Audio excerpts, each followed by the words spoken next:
Welcome to Spurs Kings TV. And guess what? We are still Premier League. We don't have to take the Kings away from the title on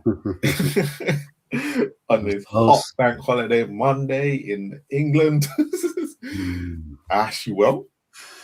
Roasting, bro, roasting. But yeah, man, listen, as I said before, I'm not complaining. But guys, big up to those who are here with us on the bank holiday. Please make sure you're liking and sharing, man. How you doing, Marlon, man? Same as you, bro. Hot as fuck.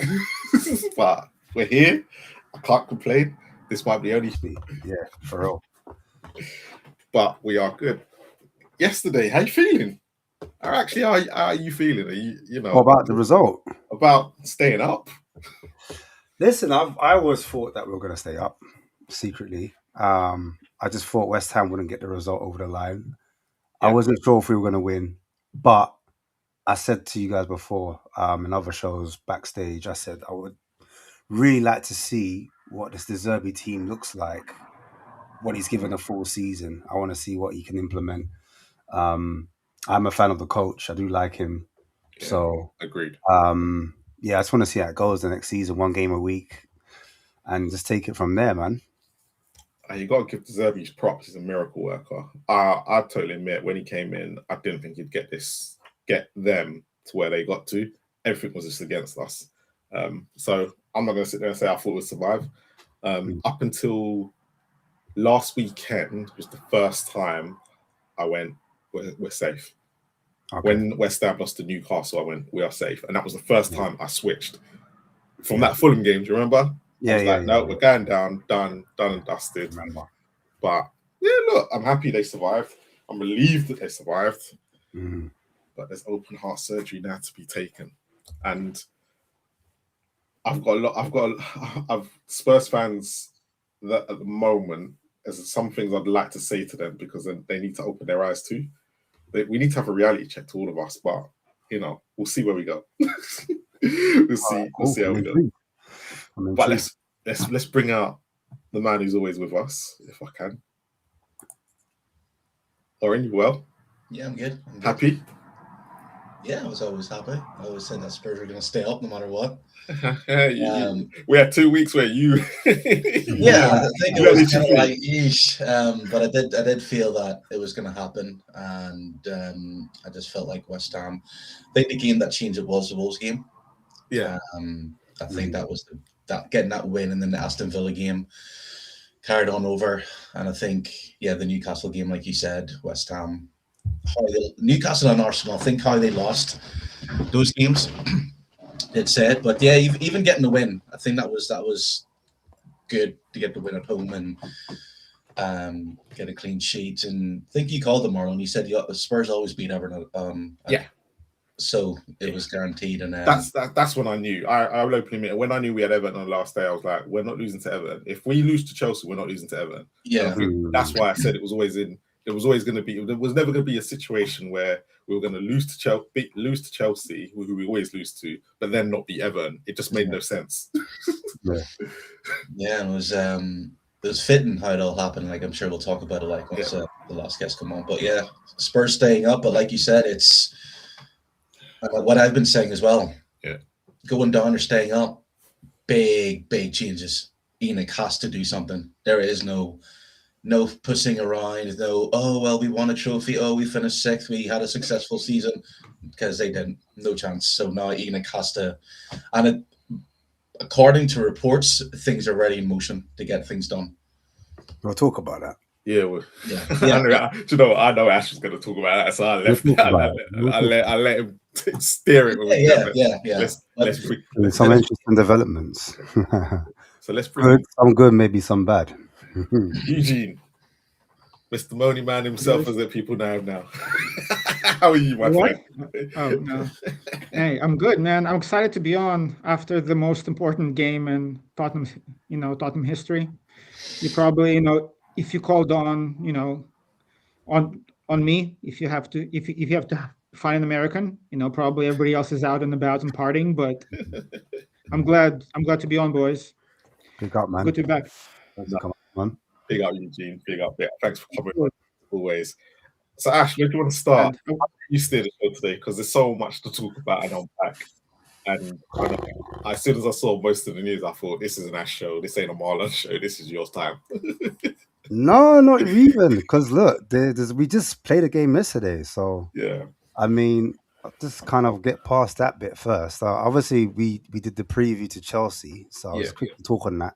Yeah, you did. We ain't been on since, but I just felt Chelsea, like you called it, you said that we never get result against Chelsea. Yeah.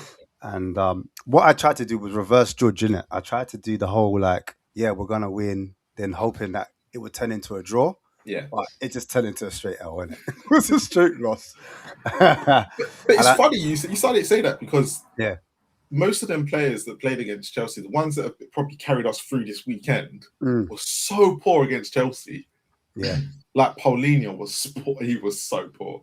Yeah. Moani was so poor that he finally got dropped for the Everton game. Like you have to put this in. Kingsky was poor against Chelsea, but no one will talk about it. No one wants to go, no, give him the number one choice. But that Chelsea game showed his vulnerabilities.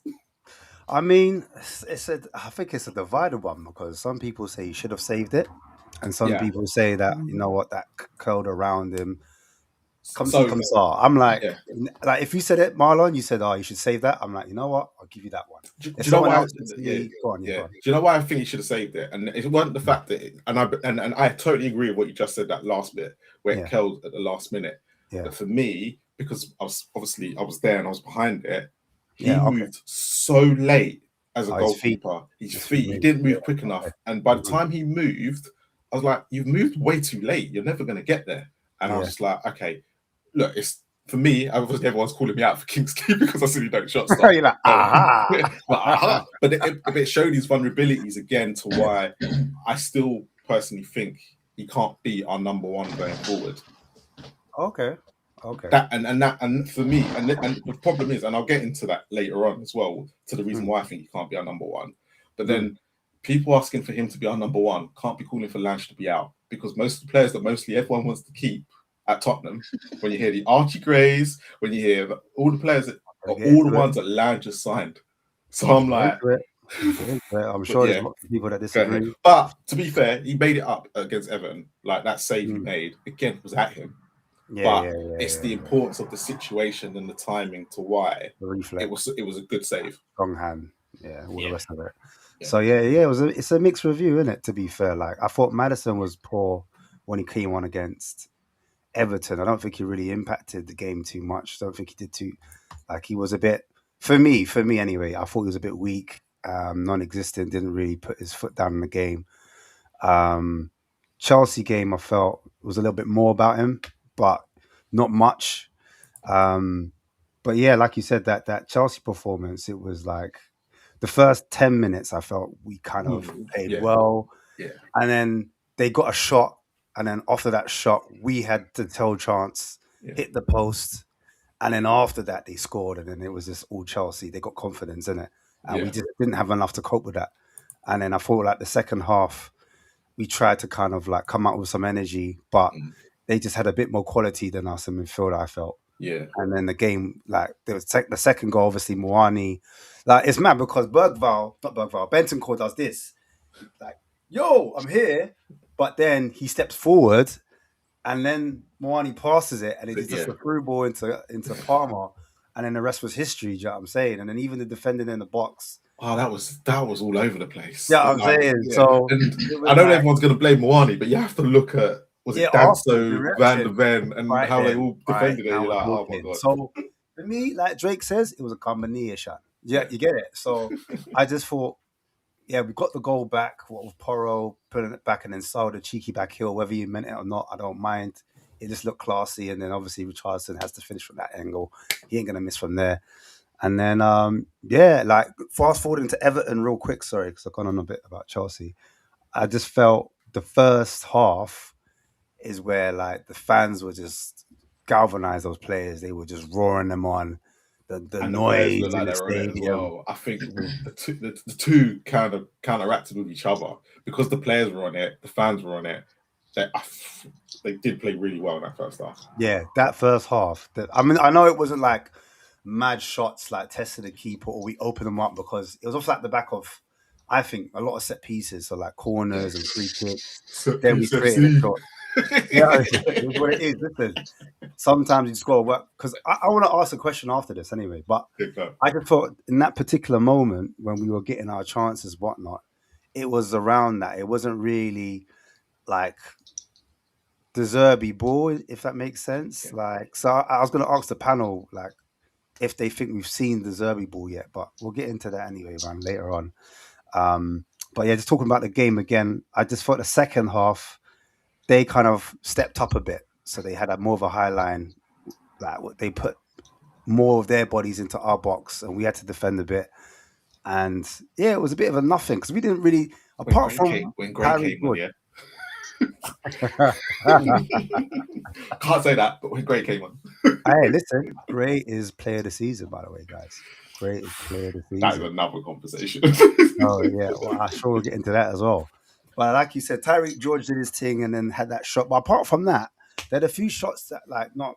Can I ask you a question? On target. Yeah, can I ask you a question? Because just leading on to that, because you said about a few shots on target.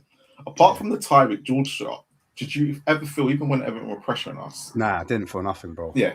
I was going to ask the same question. Yeah, if it was a totally separate, say we were in a relegation game, right, and you weren't feeling nervous about the relegation. Actually, when you look at that whole performance, Everton didn't really put a layer glove on Tottenham. No, it was a poor performance from Everton, bro. Yeah. Really, Which I think they got it wrong. I think Moyes got it wrong because he did I think he made what's his name, Dewsbury Hall. Yeah, he made him as like the secondary striker. When he was pressing, and normally it's what's his face, Ndiaye, innit? No, was it the other way around? So Ndiaye was the secondary striker and Dewsbury Hall to the left, meaning he was pressing Porro and Danso, innit? But I think that was because of the Spence. Yeah, that was it. That was it. That was the reason why. Because everyone predicted Ndiaye to be on the left, but as soon as the Spence and Porro combination, I think Moyes went crap. And just moved Ndiaye over to the second striker onto the right. Exactly. Yeah, and I just felt they struggled in that first half because of that. Do you get it? Yeah. And I thought because Spence was getting high, he was pinning the fullback, and then Porro had the license to make those late runs into the inside channel, and then Spence would sometimes pass it back to him. He put those crosses in, etc. Then on the opposite side, obviously Matt Estelle, he had O'Brien on skates like the first half an hour or so. He couldn't live with him, innit? Do you know what I'm saying? So that was another issue why we kind of pinned them back, so to speak, and we had so much possession over those wide areas, in my opinion. But yeah, overall, I just thought Van der Ven and Paulinho, they cleaned up when we lost the ball. So when they tried to transition on us, it was like nothing. They had nothing for us, and they thought that was their plan, innit? And it just didn't work for them.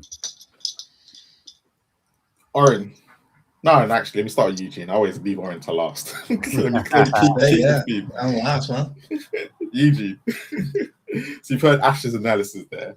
What did you make of the game? Was you feeling, after the first half an hour or so, was you feeling nervous still, or was you just nervous about the situation? I'm not gonna lie, before the game, I was so anxious, I couldn't sleep. I was nervous. When the game started, when I saw the intensity, I could tell the players were up for the game. When Porro is defending well and he's up for it, we usually play well. Because against Chelsea, he was getting cooked from minute one, the whole game. So my only kind of concern was our players are so mentally weak. I was hoping that one error, one mistake, like Danso made against, in Brighton game, is not going to cost us.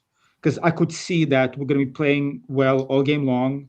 We're not going to score. And then one mistake on the 85th minute, and we're going to be done. And that was always in the back of my mind. But the longer the game went along, I felt more comfortable. I'm Ash, to your question about whether we play the Zerbi ball or not. I mean, I saw some 1-2s. I'm like, oh, wow. I've been watching Spurs. That's a first. You know what I mean? Under Frank, I don't remember even one time I saw any 1-2s. So I'm like, oh, that's actually, we're making some passes. There's actually a thought process. The players know where to be. We're playing 1-2s. It looks good. Of course, we can't finish. With no finishers, our attackers are crap, but at least I can see the coaching. So in the first half, I felt okay. After we scored the first goal, then I'm like, okay, we're gonna be good because Everton, they didn't show anything. I wasn't nervous that they're gonna score. So 0-0, I was nervous that we're gonna make that mistake that's gonna kill us, and the players are gonna fold. At 1-0, I felt pretty good. Lauren, you've obviously been the most confident for weeks. I know I joke, yeah, but you were the most confident, and you were feeling a bit. I think you were getting a bit nervous, and you were getting a bit nervous a couple of weeks ago after the Wolves game because it was purely because of like Xavi got injured, Solanke got injured, and I thought, right. And West Ham hadn't lost then either, so it was a case of even though with the win, but yeah, like you're out against Chelsea. I think what happened was the players went into it going, we don't need to win this game. That's what it felt like, and it just turned up. The goal, Kingsley, as soon as I went there, I was like, man, he must be smiling. I wasn't smiling, but you're right. I like Kingsley. I've always said I prefer him over Vicario, but in that situation, his weaknesses for me, as always, is going to be his shot stopping. Yeah, so like I come from a goalkeeper family, and basically like that was the position I excelled at in school and stuff. Never played professional. My brother played international for the country, Belize. So like what the thing is with Kingsley is his decision making. When it comes to goalkeeper, he has to anticipate.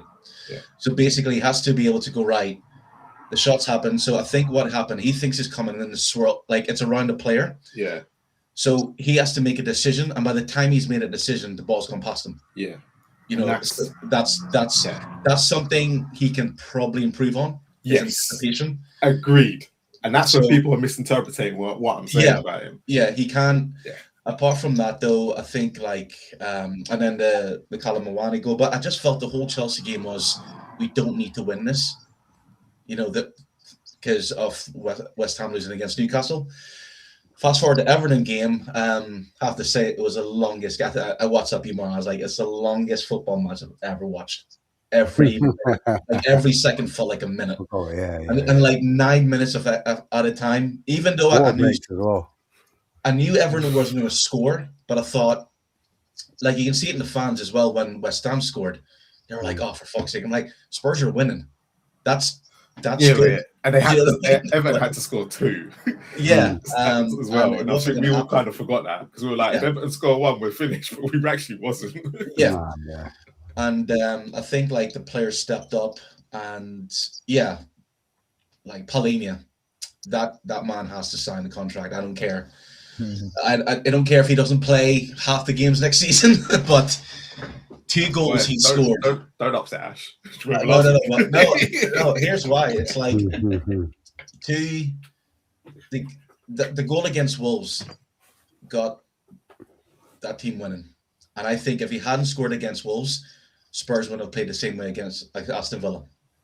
I just think. I get it, yeah. And then the goal he scored yesterday, which was in a way close. He's in the box. It's scruffy. But he's done that as before. I mean, he pulled out he scored an equalizer against Wolves the last time as well. Remember that? His goal, he took. Yeah, Paulinho's goals have been important this year. Like when you actually deep it and actually the goals he actually scored, the points he's got us on the board, you kind of go, Yeah, this is a player who's on loan. We've seen what Callum Mwani, who's on loan, is like compared to Paulinho. If you told everyone that Paulinho is a Spurs player, he's on loan, they'll be like, he's one of the best players, and he's on loan.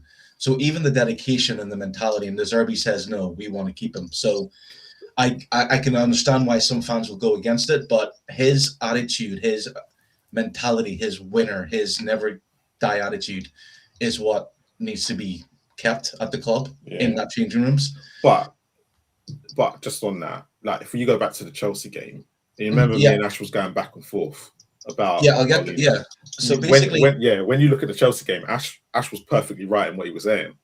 The Chelsea game, I felt like it's really interesting because I think what I saw personally, and when he came back from his injury and he played for the first 3 games, brilliant. But towards the last 2 games, you saw Bentancur revert back to the player I don't like him being. He just gets dragged all over the pitch. I think when he's more unit, Palhinha plays well. But against Chelsea, Bentancur didn't know where to press, where to attack, and he was leaving space and was leaving Palhinha to mark Colton Parma by himself. And then Bentancur wasn't there to pick up. I just think that, yeah, I think the whole team didn't play well, but I think one of those two has to take charge. And I think when Palhinha realized Bentancur is not doing what he's meant to do, because Bentancur against Everton was horrible as well. Let's not go against that. So the reason why I say it weren't horrible, and because against Everton, if you actually look, and it'd be interesting to know what all you guys think. Against Everton, I think De Zerbi purposely, and if you looked at Everton's lineup, purposely wanted to stifle that midfield. Mm-hmm. And as soon as he stifled that midfield, it didn't need Bentancur playing well. It didn't need Pauline. They just need to make sure Everton can play. And I think as soon as Bentancur came off, was it? I can't remember when Archie Gray came on.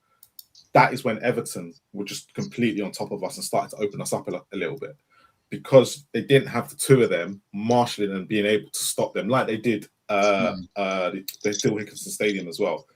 And I feel like that a lot of people will look past that, but I don't think Bentancur had to play as well as he had done in a few games, because it was a totally different way that he wanted Conor Gallagher, Paulinho, and Bentancur. He literally said, because Ash said earlier, we didn't create much, but actually when you look at the way we defended and we were off the ball, Everton couldn't really do anything, and that was down to the 3 midfielders. And I knew you was going to go there with Bentancur, but I think that there was a different contrast between the 2 games. And yes, I agree with you against Chelsea, how he was, but against Everton, I think it was purposely built in that way. I'm not talking about his defensive capabilities. We all know he's good at that. It was the amount of times he got caught on the ball, the amount of times he tried to pass it and play off. He gave the ball away, and that's the thing. I mean, we've talked about it before. I think they all did.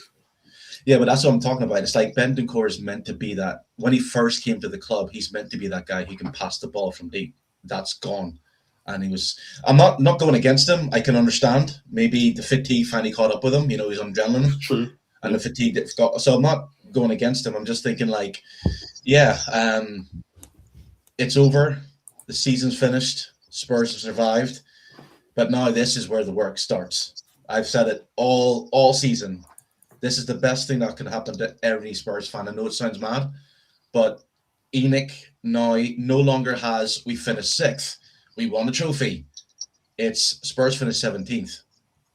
Major shuffle needs to be done, and it has to start next week. Can't be dilly-dallying, can't be waiting, can't be let the dust settle. Especially with the World Cup coming up. Yeah, has to start getting players. Even if ENIC just goes, here's money, this is what we invest, you 3 deal with it. That's all I want to hear. None of this, we're going to do this, we're going to do that. Nah. Have to.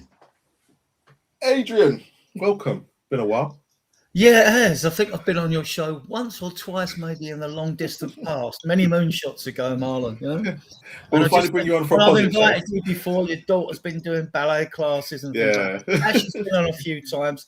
It's not personal, is it? If we clash shows, that's just the way it is. It's not personal, is it? You know what I mean? So, but yeah, thanks for the invite anyway. I mean, it's good to be on and chat. Yeah, I was at the game. I don't know. Was you at the game, Marlon or Ash? No, I was only on Tottenham TV. Okay. Yeah, fantastic atmosphere. I mean, big shout out to the fan base. They can't do it. I mean, look, let's be fair. Sometimes the team have to lift the fans, but our fans, I think they're just extra special. The atmosphere was fantastic. It was. Where the 9-11 minutes come from, I don't know. You know what I mean? I'm quite calm. I'm very phlegmatic. I don't get that moved about the situation around the club, but I do when it gets always to the last 20 minutes of a game and it's on a knife edge, But that one goal, I mean, it was such a big goal, and I just sensed it when I said to the guys sitting next to me, I said, to score that just before half time, I said, we've got this. And I had a bet, my bet came up as well, so that's all right, So yeah, back to you. So Ash, where do you want to start? Do you want to start with the fans? Do you want to start with Lange and Vinay? Do you want to start with the statement? I think Lange and Vinay. I mean, yeah, I just want to know really who's the bigger problem. I mean, is it Vinay, is it Lange, or is it Enoch? Like in everyone's opinion, that's what I want to know. I want to get to the bottom. I want to get the bottom of it. That's as simple as that. So it's quite funny, yeah, and it's quite fitting that Adrian is on, yeah. I'm just trying to find something that he had tweeted, or one of the team tweeted in Diehards. Yeah, I posted it. So you can come up with the list of Ange's Lange's players and all that. Yeah, and actually, what turned me against Ange wasn't that. He's actually done. If fans, I mean, I know we're reactionary and we're quick to jump and stab people quickly, but his actual work he's done. Now I'll probably get pelts for this later. It's been very good. Don't think it's been poor at all. But what turned me off against Langer was the lack of activity in the transfer window. And I posted weeks earlier, and I'm sure you guys did, and others did. I said, look, we've got to bloat the squad. Worry about getting rid of players in the summer. And so they've put the fan base for a stressful situation, which was totally unnecessary. We could have brought a couple of players in, steadied the ship, and we'd have been okay. But that, and then posting as well, Marlon, that, players will come back from injury. Yeah, really? What? And they're going to hit the ground running? I mean, like, come on. I mean, like, so this got me really. I think no, you're reactive. You're not proactive. I want a proactive, sporting director. I don't want a reactive one. But I guess the question is, was that Langer or was that the board saying? Because who knows of our club? I'm not defending either. I'm just as a host, you've got to play the devil's advocate. Yeah, like I've said it. Enoch calls the shots. Enoch wrote that post. I'm sure Lang and Vinay, like the way I wondered is, why would two guys want to sit at the stadium, get booed, get criticized by the media constantly? Because Enoch, the Enoch company gets criticized, but it's not Vivian Lewis, it's not the board members. They don't get their name mentioned. So basically, I've always believed, even with Daniel Levy, I'm not saying Daniel Levy's a saint, but I've always believed that Lang, Vinay locate players, they go to the board, they have the final say, and it's, the board went, well, why should we? You've got these players to come back. Do we really want to spend this money? Do we really want to overbook the squad? What if we can't sell it? What if we can't do this?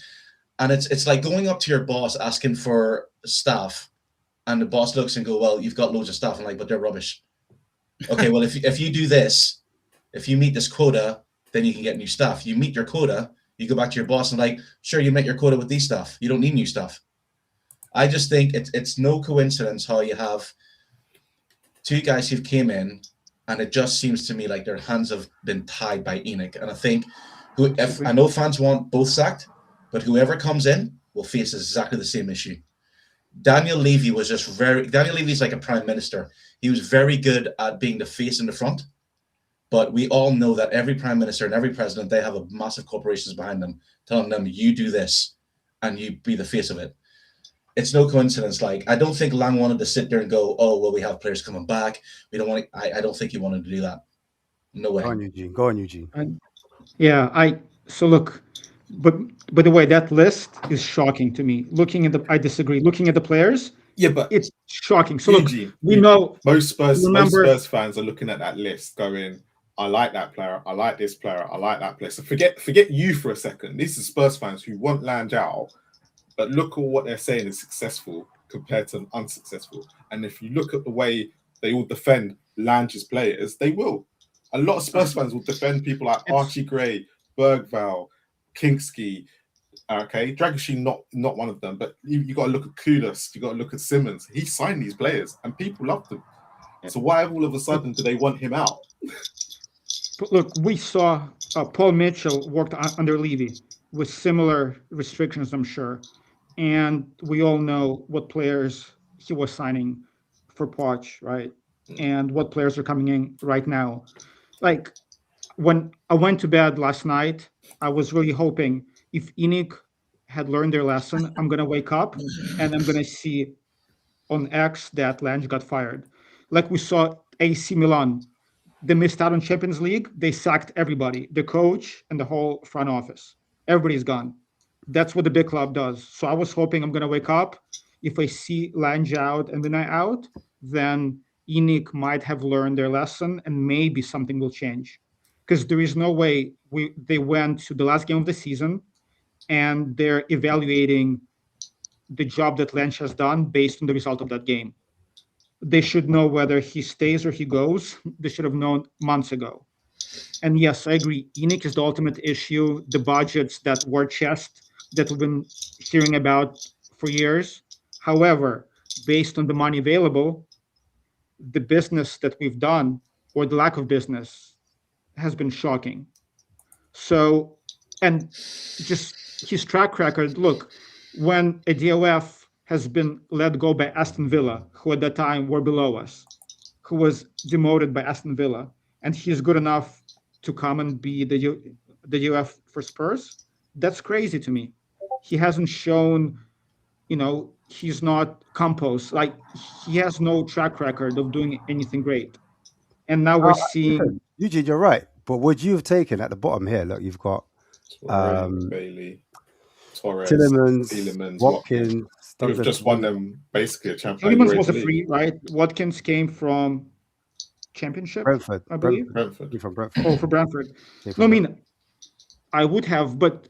And even, okay, so under Ange, right, his first season, his second season, but now we know what he's all about.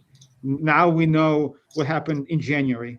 So why is he still employed? Okay, but right? in the beginning, again, I give everybody a chance. But Eugene, he comes in, we have no idea, like, what he's going to do, what's his relationship with the board, what is he allowed to do, like the budgets, we know nothing, right? But the 2 seasons, now he has a track record. We know that. But if you look, Eugene, if you look at Aston Villa for talking purposes, he got Dean Smith and Steven Gerrard as the managers. As soon as Unai Emery came in, Unai Emery worked started working with the players that he brought in. And actually, a few of them were in that Europa League win last week. So Unai Emery was the coach that Lange needed. So is there a situation that Spurs fans could look at and go, actually, it's the coaches that we've employed are more the issue than the actual players that he's bringing in? Because now De Zerbi's in charge.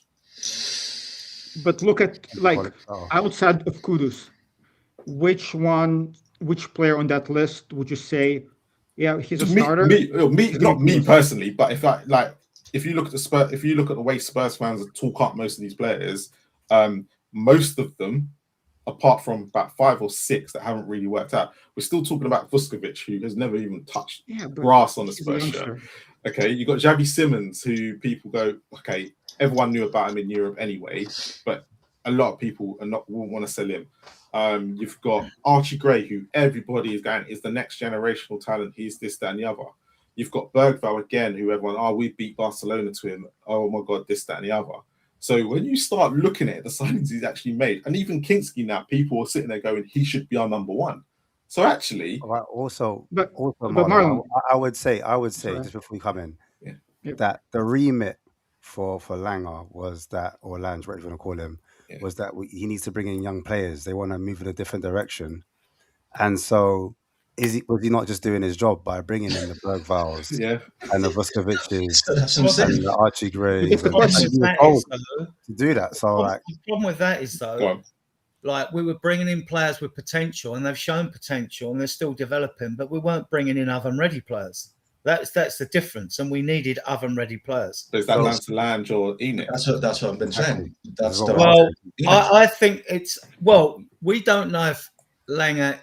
Just defend him a little bit. I mean, if he goes, he goes. It doesn't bother me if he goes. But I mean, don't think it bothers anyone. I mean, when Levy there as well, any DOF is going to have problems. So at the time Levy was there when a lot of these players are brought in. So we know they've got potential. Likes of Tell and Erlebert, they still need a year or 2 to develop. I'm sure they're going to be fine players. But then we're waiting again. We're always waiting at Spurs, aren't we? We're always waiting. So. We've been waiting since Poch left, basically. And the thing is, but interesting about Lange or the club. Yeah, because if we talk about the team Poch had, it was the same model. Ericsson was brought in for cheap, young, developed. Harry Kane, youth player. Dembele from Fulham, he was young. If you look at like the most that club spent was towards the end was like 60 million for Dembele. Look how he worked out. And even before that, you look at these players like Gareth Bale, he was bought for cheap.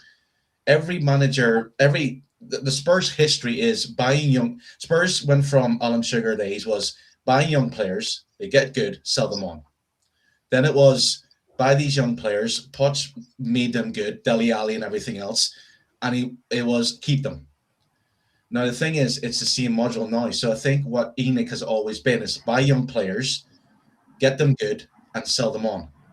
Then if that's the model, then our talent ID needs to be that much better, right? Like, and that's but also that's what I'm trying to say. back out. And Eugene, And our that's talent key. ID is shocking. Yeah. Like, No, look, with Xavi Eugene, Simons even, that It's was not a panic shocking. move. The problem is that our talent ID is there. However, the problem is other clubs are able to do exactly what we can do now, where before we had the monopoly of doing it. Exactly. Everyone's caught us up. And this is why West Ham, Wolves, and I'm including Wolves because they got bad owners too. Newcastle. Right? Everyone's able to do it now. So Spurs have the money, but they've somehow got to basically do what Ash has been asking for. Do you know what's interesting? Because remember, we were linked to Noosa. All of a sudden now, Noosa's hot property across Europe. Lots of teams want Noosa. They're interested in him. And that was one of the first players we were linked with when Langer came in. When Song was about. Doué's always going to be the one. Yeah, Doué's obviously the massive one. Doué's the massive one. We never got Doué. We had to, Akalush, obviously, that was lately. That was in January window. They're now saying that's the main target. But now, all of a sudden, Man United are interested in, Liverpool interested. So the talent, maybe we are getting the talent right. Maybe the talent ID is there. But it's just whether those funds are being released, are we allowed to act on it? That's the question we have to ask ourselves. Do you know what I'm saying? So, but at the same time, listen, if he was to go tomorrow, I'm not mad. But the guy that's coming in, that's what we got to ask ourselves. Is he any better? Is he the same? But Ash, we got. Sorry, like to your point, like, but if you look at it, 60 million on Simmons, like Conor Gallagher on 200 grand a week, right? I know that I don't think that the board said sign Conor Gallagher, especially on that money. That's a decision that came from Lange or from the scouts. And in January, when we needed an attacker, and they bring in Conor Gallagher, who doesn't fit what we're trying to do, who's not a passer, who is a box to box. And we have our team is full box to box. Who made that decision?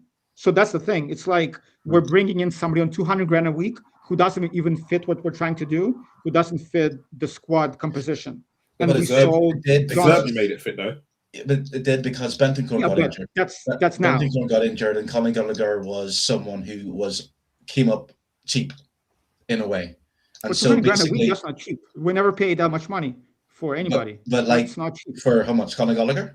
How much was he again? I'm saying we spend on transfers all the time. 20 or 30. We don't pay the wages. 20. So even wages, but that was a sign. That was a sign for ENIC to say not only going to bring this player in, but we're going to break the wage structure. Because remember, in January they said we're going to break the wage structure, and they tried to get Semedo in, and they wanted to break the wage. So Conor Gallagher was used as a player to go look. See, we've got a player to replace Bentancur because he's out for we don't know how long, and we're going to break the wages and put him on 200 million. Warren, I get it, but my point is that it wasn't Charrington or Viv or the kids who said we want Gallagher. They said, here's our budget, bring us a player. And somebody, Lange or whoever else, decided based on the squad composition, we need Conor Gallagher instead of an attacker, a striker. But at the time, Spurs, that doesn't make sense. But at the time, Spurs did need a Conor Gallagher because Bentancur was out injured, and I think Polinia was gassing out as well. And when he was bought, it says like that's finally we have energy in the middle. I get what you're saying, but I just think that when Lang and Vinay looks at these players, they have to. You see, the thing is about transfers as well. No player is bought because they're rubbish. No, here's the thing. No player is bought. Yeah, that's different. Yeah, but like no player is bought because they're rubbish. These are scouted and they fit.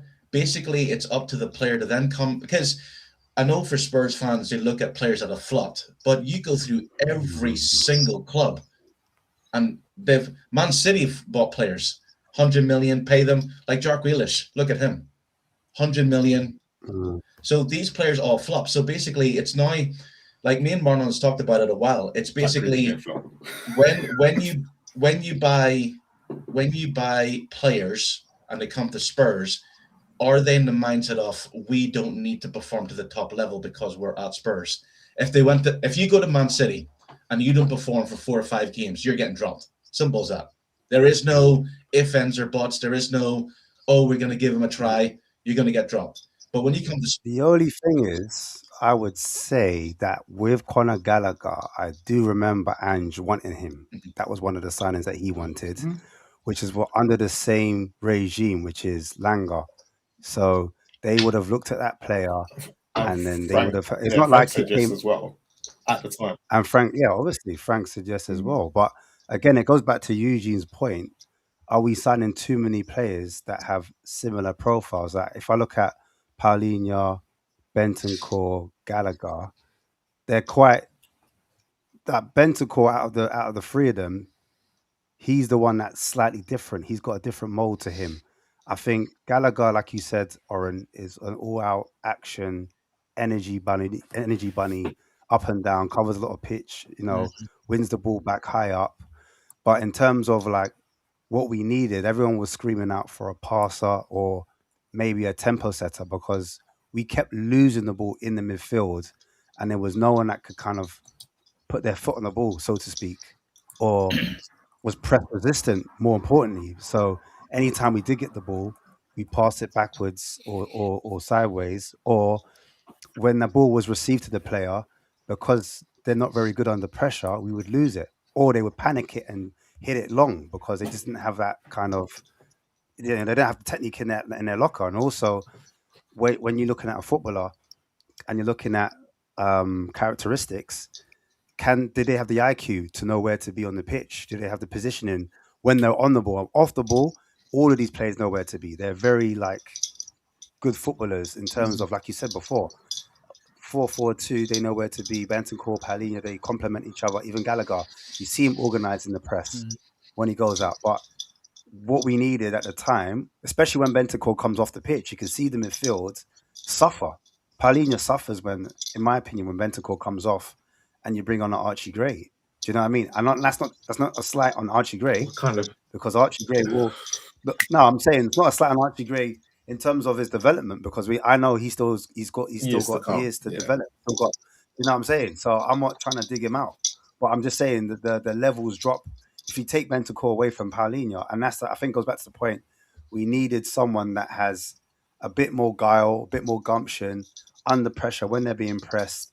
Do they know how to maneuver themselves, drop a shoulder, etc.? Do you know what I mean? Especially when we've lost Maddison and we've lost Xavi Simons. Do you know what I'm saying? So, that's how I see it. Anyway. Well, hats off to De Zerbi, because he's actually given players roles. I didn't want Gallagher, but in the last few, I've started to see what people see in Gallagher. He's a very good workman-like player. I mean, the best I see of him was when Palace beat us 3-0 at their place, right? And he was on loan. And when we got him, I thought, why are we buying him? What's he bring? What technical attributes has he got? And now I'm seeing what he does bring to work. And what he's done, De Zerbi, is he's got the best out of the midfield, used experience, and got the best out of the back four. VDV's played a more constrained role, as has Porro. We've conceded less goals. He's tightened it up. He's kept it simple, and basically it's just been a high press, because we know the front three are pants, right? So, but what he's done, he's tightened the midfield and tightened the back up. Right? We're not conceding 3 goals a game, And it's worked. And hats off to him, because he's got in 7 games, he's got 3 wins and 2 draws, and we were 4 points behind West Ham. So I'm confident if the players are a bit more relaxed going into a new season, whatever the squad is, that you'll see a much, much better Tottenham next year. No, Adrian, you're right, but if we're talking about Enoch versus Lange, and I'm just again talking about the squad composition. We know our funds are limited, right? So we have only a certain number, a certain amount to spend. So when in January we sell a Johnson, and we have championship level front three. We cannot score goals, and we have 5 midfielders, even if the quality isn't great, and we have no passers on the team. And we bring Conor Gallagher, who's a runner, and we don't address, like, we have no wingers, we have no strikers who can score. That's my point. Even though I'm not a fan of Gallagher, but he's a luxury player, like in terms of what we need. But I think what at we the need, time, right? yeah, I yeah. agree Bringing with you, winger, we know, even before January. At the And beginning of that's the what season, that's what we know we needed a left back. We knew that Son was going. We know that we need a left winger. We didn't fix it. Because you got to But remember as well. Yeah, but you that's got to remember scouting. when Brendan Johnson went, Odegaard and Kudos were still fit, and they were in front of him. And that's the bit that I think once Kudos basically got injured, that should have been desperate time, because we needed a left winger, and Adrian's perfectly right, actually. We needed a left winger, and Tell was probably the only left winger that was actually could play. And they were trying to put Kolo Muani in all these different positions, and why they thought it was what they should have sent him back in January. Nolan, I don't see. De Zerbi said that Tell's a left winger. He's not a left winger to me. No. He's He's not. not. I think he is. I think he is. I think Okay. when you look at it as a striker, he's not. He's never going to make it in the Premier League as a striker. Played on the right against Leeds and scored. Right, so we know he played up top against Leeds. Yeah, he played up top, but that was the only time he did score. But when you actually look at his better performances in a Spurs shirt, they've always come off the left. Because that's where he's had to play. And I watched him for the French under-21s, as I've done Odegaard. Both players with fantastic potential. I mean, Odegaard's supposed to be the most skillful player of the squad. Like, Tell's usually on the right, isn't he? Yeah, and like he wasn't getting the time against Odegaard on the right. Odegaard's on the right. Wasn't going to push. Tell was on the left, and TK we used to be up top. He wasn't going to push Kane out the Bayern squad. You know, that one season wonder that scored 500 goals. You know, so and the Bayern fans were gutted when he left. Like, you know, and we see the potential. I mean, but he hasn't got that experience, that composure. I mean, like Bentancur's coming, he's composed, but if Tell had Bentancur's composure in front of goal, he'd stop blasting all these balls over the bar. You know. He said it, Marlon. He said it. What you guys do you think? Yeah, if we had this 11, I mean, like, where do you think would be if we had this 11 and they wasn't injured? Like, obviously we were in a relegation battle, but you got Xavi Simons, Solanke, Gallagher, Kudos. Because that's you leave Kulusevski out of this squad. No, obviously Kulusevski. I'm not going to include him yet because we just don't know. Is he ever coming back? We don't know what's going for him. But I'm just saying, in terms of like without even any signings, if you've got this midfield and you've got these guys, like, remember Xavi Simons was playing off the left against Brighton, came out in that kind of pocket, went across the box, hit it top bins. Kudos, you see what he can do. Gallagher has his moments. Where do you reckon? With De Zerbi? Basically, with De Zerbi, because obviously Frank lost those players. Frank did lose a lot of those players for injury, innit? But so did De Zerbi. De Zerbi didn't have a fully fit squad, and he made the most of it. I know a few players did come back, but and I just want to add, you have to remember he did De Zerbi won 2 games. Yeah, the rest were draws. So we can look at that squad and go, okay, with a full 11. But I'm looking at going, that's a mid-table team, and that's the best you'll get out of them. Vaskovic walks into that team. Absolutely walks into. He's their best defender. He's their best. I mean, he's the best defender I've seen at his age ever since I've been. But at his age, Adrian, like in Germany, it's a different metrics. I mean, Danso, I like him. I love him as a squad player. He's like a Ben Davies to me. Vaskovic is better than him in every metric. Every metric. Adrian, but we've seen players that come from Germany. Even look at Simmons, it's a different game. Playing a defender in Germany is different than being in the Prem. So really, he's definitely came from Germany, but let's not. VDV came from Germany. Well, yeah, exactly. But I'm saying not everybody's going to be like changed, VDV, right? Yeah, but Van der Ven took time to settle. Yeah, let's give a kid some time to develop. Let's not anoint him as the next Van Dijk. Whoa, right? You know what? Danso said himself. He said in a friendly in the preseason, he said, "I don't think I'm ready. I'm watching Romero or Van der Ven play. Let me go alone." You know what? That was his words. I think what our fans do, and again, like, because I always go on different channels and like groups, and I talk about being Prem proven. Our fans, no, like our fans, we look at players and their numbers in different leagues, and fans think that those numbers translate to the Prem. We look at somebody in the French league or like Gyökeres in Portugal, like, oh, he's world class, or Wirtz or Simmons. Like Prem is a different animal. Those numbers do not translate. The level of competition is different, right? The pace, the physicality. So let's give those kids some time to develop. Let's give Simmons a year or two to develop, right?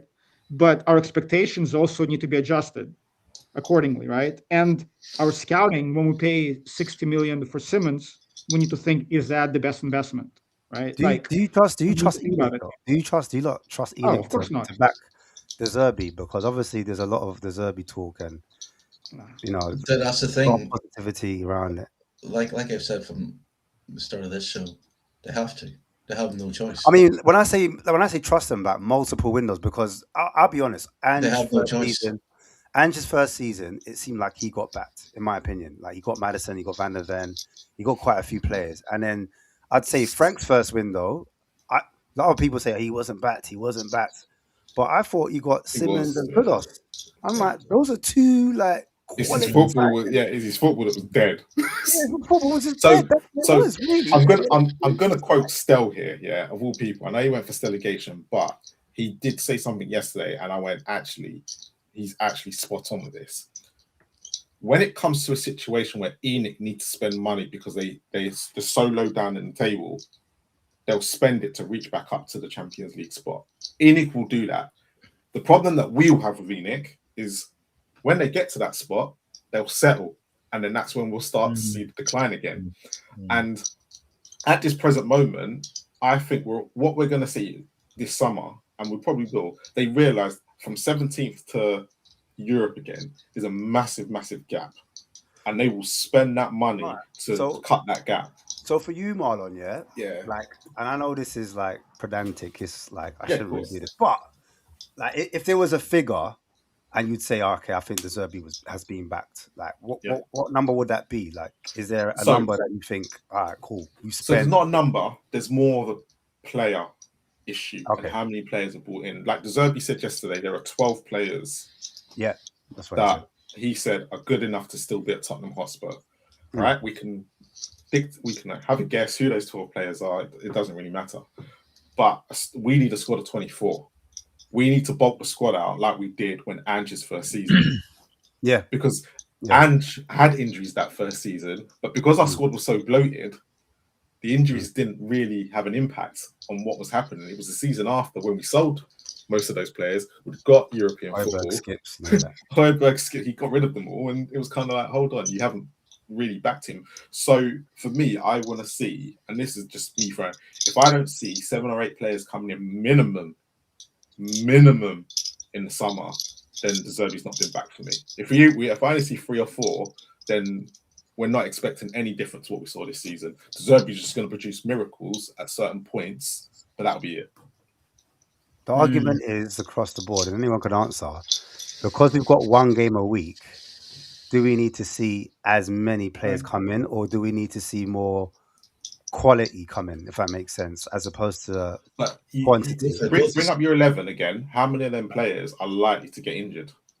They're not players that stay. When you look at their injury records, most of them, So Solanke's obviously got injured this year for the first time, and he's been missing for long periods of time, which means there's something more or less. There's something more serious to that. Xavi Simons won't return as the same player from this injury if we keep playing him week in, week out.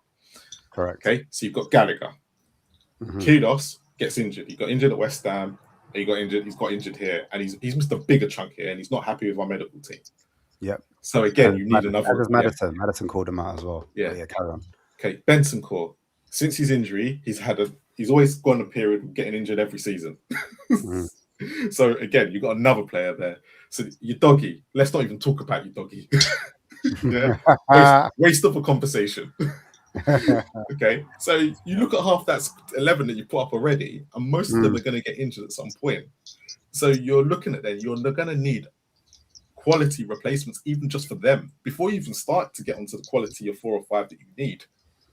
I don't see 7 or 8 though, Marlon. Seriously, I could see Moani and Richarlison going. I could see Basuma and Sarr going. I could see Vicario but if he's only saying and 12, Ben Davies going. That would be 6. That to me, what I'd like to see then, I'd like to see 3 of those replacements to be Mikey Moore, Luka Vasovic, and Will Lancashire, because we need the striker spare. And then you could bring in 3 quality players. But we know we're going to bring in more than that because Robinson and Senesi are virtually done deals, right? Adrian, so they're going to come in 2 seasons in right? a row. And with regarding when he says, I'm not too, like, it doesn't make me sort of wary of the fact he said he's got 12 players, because I can think the younger players won't be got rid of. I think they may go out on loan. You could see like Bergvall going out on loan. You could see maybe Gray going out on loan. So we're not going to get rid of these players, even if De Zerbi wants more experience. I don't see us getting rid of them. I think even if Tell or Odebert went on loan, there are possibilities. We're still going to keep them. I think we're going to keep them, right? So, but 7 or 8, I can see. I can see 3 or 4. I mean, we've got 2 coming in, right? And I can see another 3 coming in. Yeah, but Adrian, you've just said there in January you're unhappy because Lange had come out and said 2 or 3 are going to be coming back. But you're now saying that you expect 2 or 3 to be. But it's not going to work like that. We can clearly see it's Spurs not going to work like that. So when I say 7 or 8, I want 7 or 8 first team players, because for what this squad has shown me over 2 seasons. And I'm going 2 seasons, they finished 17th. We can't be sitting there thinking that this team is then going to suddenly propel us back into Europe when they finished 17th for the last 2 years. Well, how much do you think 7 or 8 players would cost? I think we could spend 200 mil. I think we could spend 200 mil, right? Yeah, but we don't have to. But again, this is where it comes to the scouting system. When I say 7 or 8, you don't have to be spending 20, 30, 40, 50 or 60 million on each position. You can, if you do it correctly and your scouting is done properly and they've been planning this, you can go and get 7 or 8 good, decent players. Okay, say Andy Robertson comes in at left back. That's a free transfer gone. Player come in, that's one. The guy from Bournemouth that's meant to be Senesi, that's a defender. Again, it's going to cost nothing. So if you go and do it properly, you don't have to spend that amount. And I know everyone will say we need this, we need that. But actually, when you look at it, you've got to do the scouting. The scouting's got to be done properly, and the player's got to be the right price, and it's got to fit what De Zerbi's doing. It doesn't cost sometimes if you do what you're doing in a better way and you run yourself as a better club. You don't have to spend millions of pounds. Because you've seen what Liverpool did this summer. I think we should spend the bulk of our money on a left winger and a striker. And then if we get a midfielder in, fine. But we've got to go for quality in that, whether it's a Samu, I don't know how to pronounce his name, Gogawar or whatever it is. Or, I mean, like, we know that Vlahovic is free. I'm a fan. A lot of fans aren't of him. I think he's a very good striker. Mbappe. Left winger, why not go like offer 60 mil for Leao? Don't get Leao. The Italian market is a big market. Go for Mbappe. He needs to come to a club that just rallies around him. You're not going to attract Mbappe or Nico Williams, are you? You know what I mean? So why not? Show ambition. Marlon, I disagree with you, like, in terms of we've always seen where if we have a budget, we bring in 10 different players, like on low wages, on low transfers. At this point, we need to get 2 starters. We need to get a winger and a striker and a midfielder, like top, not elite. But this is what. But you know what? But you lot are missing out one vital part in why I'm saying this.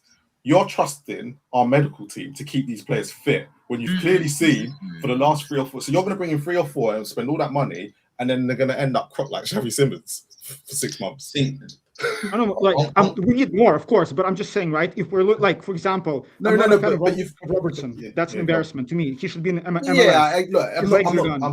I'm not going to sit there and say Robertson's a great signing or not. My problem is that when it comes to injuries, I've seen clearly over the last 3 or 4 years, maybe 5 years now, where injuries have caused Tottenham a concern. So for me, I'm looking at going, if you only bring in 3 or 4, you're doing exactly what the last 2 or 3 managers have done, and putting that they're gonna obviously get injured, and then you're gonna be begging for players in January. So why don't you just plan for the summer and go, let's get this done now.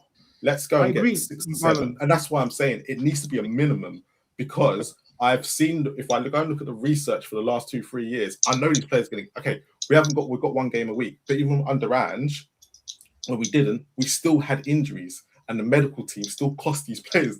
They were calling them out, and we're not going to change that overnight. Unfortunately, that's not going to happen. Yeah, I agree, but like on the other hand, look again, if the funds are limited, like we need to bring players. Yeah, but we're going to sell players as well. For example, Kudus is like not world class, but Kudus's level. If we bring in one more striker and a winger, they're not going to be 20 million. They're going to be at least 60. But if we want to improve, like that's the level that we need. What happens? I know we won't be able to bring 8. Yeah, but what happens when they get injured? But you can't. Like, no, I can. I can sit there and tell. The reason why I'm saying I can sit there and tell you this. Why do you expect they're going to get injured, Marlon? Because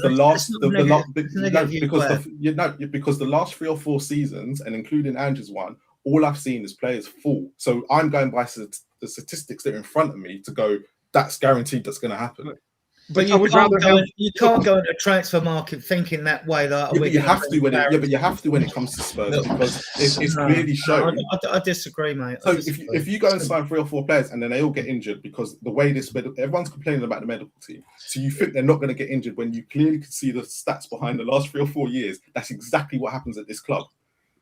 I'm not a Liverpool. I'm not a Manchester City where I don't need to worry about injuries, because they've got the people behind them to do that, and they do it very well. But when it comes to Spurs, you clearly know, and the figures are there. I'm not making this up. You can clearly see these players at this club just get injured, no matter how many games we have. So basically, because I think a lot of go to the medical team aren't necessarily responsible for players' injuries. In fact, they're there to look after the players after they get injured. I think what Spurs need to do as a club is get in people like conditioners. I don't know if they have them, but I kept saying it and I kept touching wood. Mickey van der Ven, we all knew what his problem was. Hamstring. Went the full season without pulling it. And I know that last season I listened to him, and Andy even said it, I think. He said they sent him away, and then what he did was he got his personal fitness people. And I think that's what the top clubs do. They get the players that keeps getting injured and go, right, we're going to give you a strict training regime, diet. That's what you're going to do. And if Spurs can get that, I don't think there'll be as much injuries. With getting those, I think, getting those players in, 7 players, well, that's kind of needed, because there is players going to go. Vicario is going to go. Basuma, you're already listing about 6 or 7 players going to go. Yeah, they're going to go as well. So the 7 players is not too far-fetched, because those are if you've got 12 players and then you add those 7 players, that comes closer to the 25-man squad. And I believe that these players, they can't be decent. They have to be very good or good to then become very good. And if that costs 60 million, so be it. If that costs 35 million, so be it. I don't know what this nonsense is here. But that's not helping his goal scoring. I can tell you that. It's not top goal scorer. Leave him alone. Yeah. So basically, that's it. Because it mystifies me. How can a club that has the best training facility and the best facilities have so many injuries? Well, that's the reason why. Because you have that silliness going on. That doesn't benefit anyone. Sports science, right? It's not even like the physios. It's sports science. It's breaking it down, understanding. That's not going to do it. That's nothing, And so basically, it's I think Big up Jonas, by the way. Big up Jonas. Go on, carry on. Yeah, I think Spurs should go for go for Somerville. I think he's a player at left wing who can, we saw what he can do in a West Ham team. If they're looking for a player, he's going to cost 30 million. Get a top striker in, get rid of Richarlison, and then build, because I know the statement came out and it was, we're going to back De Zerbi over multiple transfer windows. So yes, summer transfer window, get rid of the players that are not De Zerbi doesn't want, and get in top players who can carry the team forward, work with them, because next season it's 1 game a week. And also, I think that next season is the pinnacle for Spurs getting back to champion. What Spurs can't afford to do, or Enoch can't afford to do, is get the Champions League and not have the squad to fulfill two. I mean, that's why. I'm not. Why? I'm gonna say one thing though. Like, we've been hearing how good our youngsters are. Look, Marlon, I would rather have Kudus and Mikey Moore than Tutels. Like, we need a top player, but some of our youngsters are good enough to at least be given a chance. We all know we don't have money to sign 8 top players. At Do you least know what? let's get 4 top players. Spurs and want give to youngsters a chance. It's funny that you mentioned Mikey Moore, who ended up missing, I don't know what bizarre injury he had at Tottenham, but ended up missing like 2 or 3 months, gone to Rangers and literally played most of the season. So He had a heart virus. yeah, But so, as a backup. yeah, Like, but again, as a backup squad player, so good you've enough. got to be careful now with Mikey Moore because again he's gone to Scotland, and if he has got a heart thing, who knows that knowing our Spurs is like it reoccurs when he comes back to Tottenham. Pressure as well. I think And the pressure, it's going to be pressure. Yeah. But As Hey, you going to depth about players, I mean, so you'd know more than me. I'm not going to get in the ring with you other players, but I mean, like, is Somerville or Jared Bowen a De Zerbi player or not? Do they put the Yeah, no, I think he could work with us, Somerville. Am I a big fan? I think he's quite similar to what we have already. If I'm being I was totally going to say honest. the same thing, yeah. But I just think he's further ahead because he's got more minutes and experience because he's done it in the Dutch league. He's got the attention because he scored a few goals, hasn't he? But yeah, he's got double digits in the Leeds, championship. So in the championship, I think he's got 18 goals, but then so is Solanke, so did Johnson. But then obviously he's come to Leeds, went to West Ham, obviously proved it at West Ham that he can get. But he's only got 5 goals, I think 3 assists.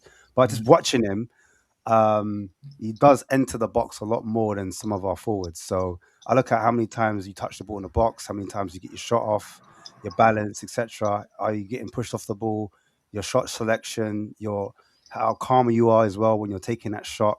So a lot of times I see him tell under pressure, lean back, or put his foot under the ball. Do you understand? Or just use the wrong selection of shot when he needs to maybe use an instep or maybe put his foot through it sometimes it's not. It's just that. But that comes with minutes, that comes with time. And maybe we just don't have that time over here at Spurs because we need our front line hasn't been scoring any goals. So should we be signing? This is going to be the next question. Should we be signing players off relegated teams when again we've seen the impact we've had? And Kudos has probably been our best player.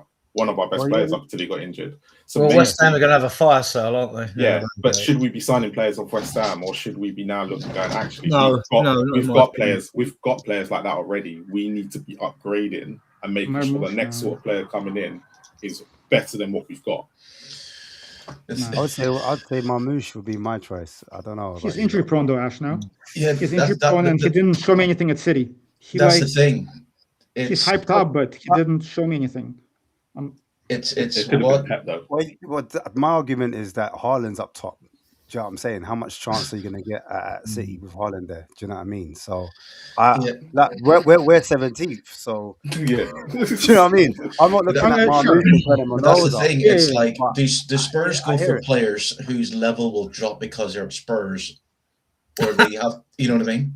Because if again, like I said, hold on, Oren, just on that. The only thing that's now slightly different into what, and this is where I'm gonna probably go against what we've been saying, is the Zerbi ain't gonna let that drop.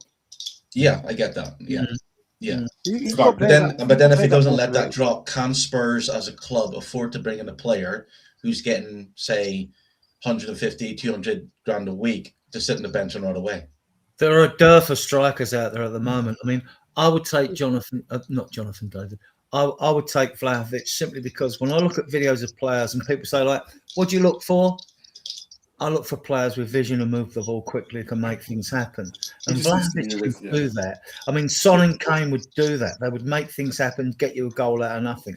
Now, Vlahovic, man, would be too decent. He has no pace, Adrian. He has no pace. I like him. That's fair enough. I mean, it's just it's subjective. I would take him. I wouldn't take Jonathan David. We were linked with Sergio Garassi. I would have taken him 2 seasons ago, but now he's about 30 because I thought, I like this striker. But I mean, but to be See honest, there, I you don't got see any strikers who are like, I'd be like, I want that guy. Like the striker options in the world are like, it's a shambles. It's Yeah. Kane or Haaland or nothing.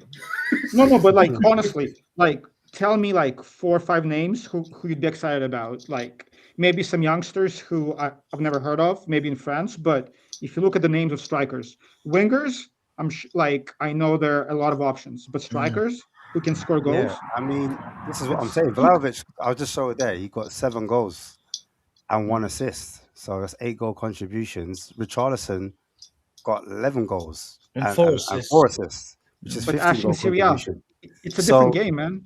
so In no, but this is Syria, I'm saying. Adrian's talking about Vlahovic, and I'm like, I don't really know because like Syria are meant to be slower, so I'd expect Vlahovic's numbers to be more inflated. No, so So I thing don't is, is that really know bad? if he can come into the His Premier League. might want to keep Moani. He no. might be able to Oh, get No, him in no, it. Adrian, No, but I will not be in a watching fresh Spurs season with tomorrow no morning. pressure. I mean, listen, the guy got 4 goals and 2 assists No, in no, Adrian, Europe.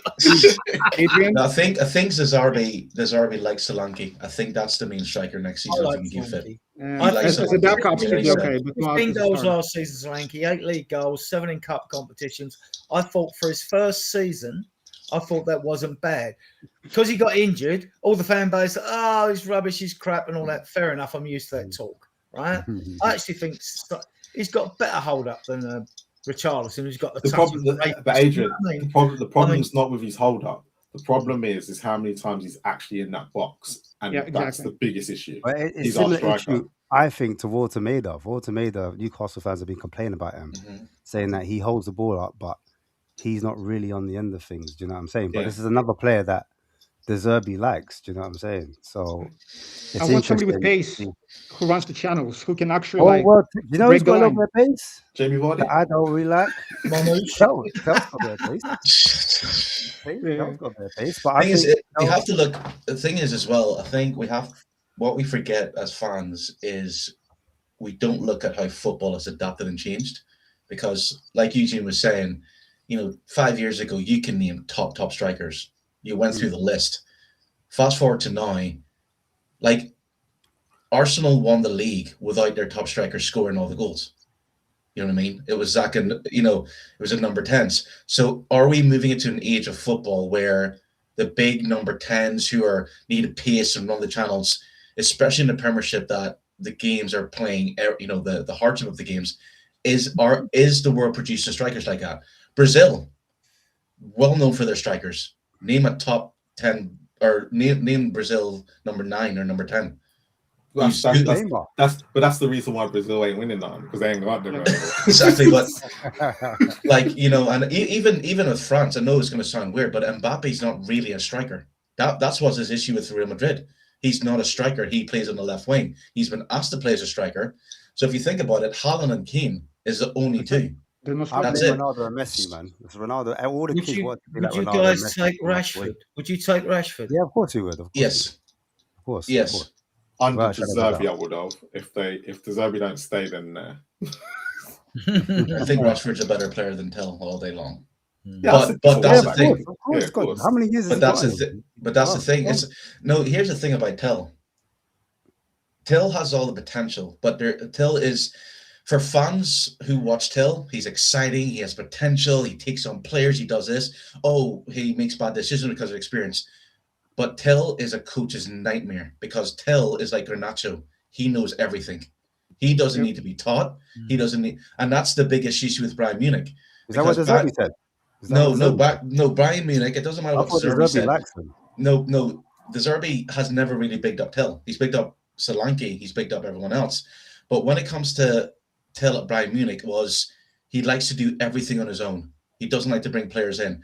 And I understand with inexperience, but how many times do you see Destiny Dougie making runs past him and Till goes, you know what I'm going to do?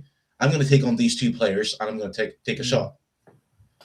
And basically, footballing IQ isn't there. He's not like, I remember Bayern when we played them in the friendly. How many times has a top club like Bayern let a youngster go and he turned out to be a top player?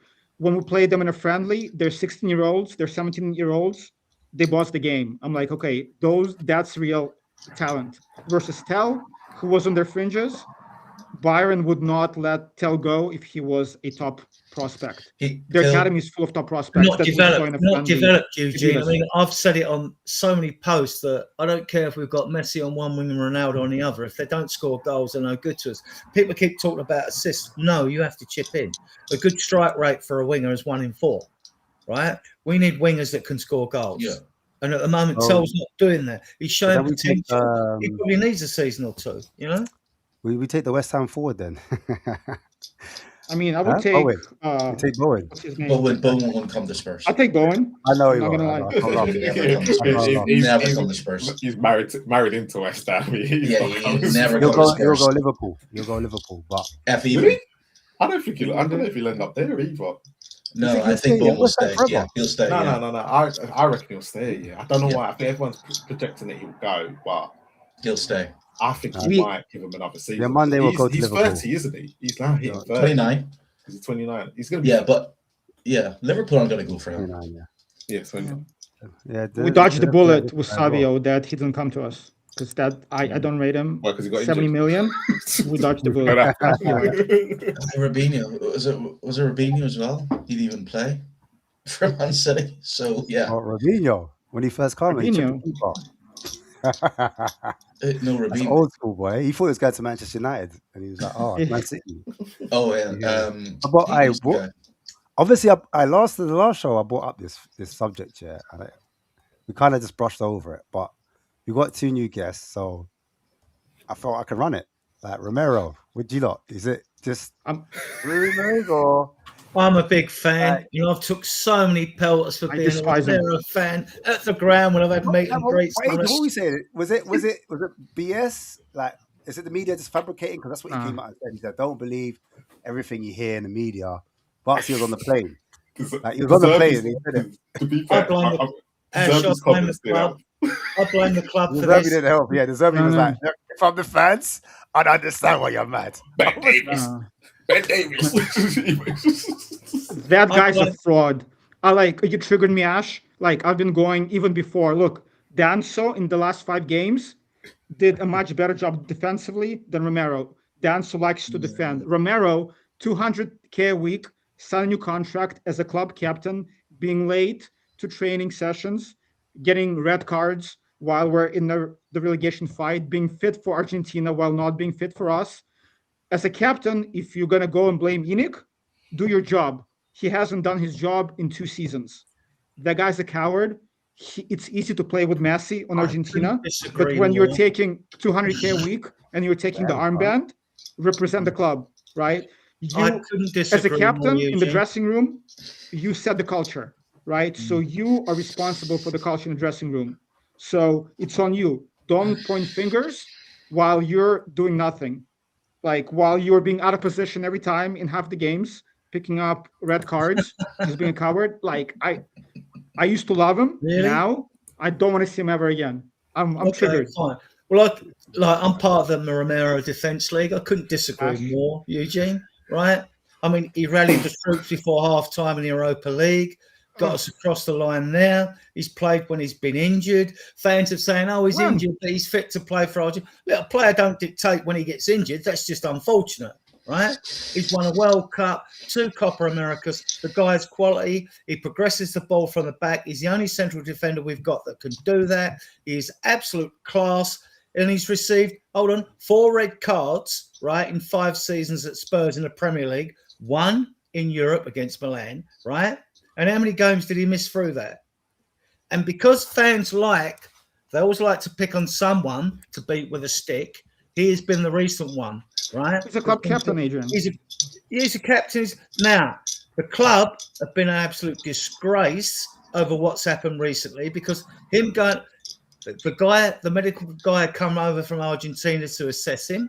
He went back to Argentina, rumoured to be assessed by the medical team or to watch his favourite schoolboy team play and all that.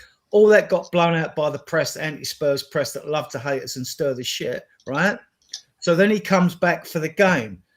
I blame the club for this. They could have nipped this in the bud by saying yes, because they're the ones who decide because De Zerbi was embarrassed in the press conference being asked questions. This is our medical team and all that, which was absolute rubbish, right?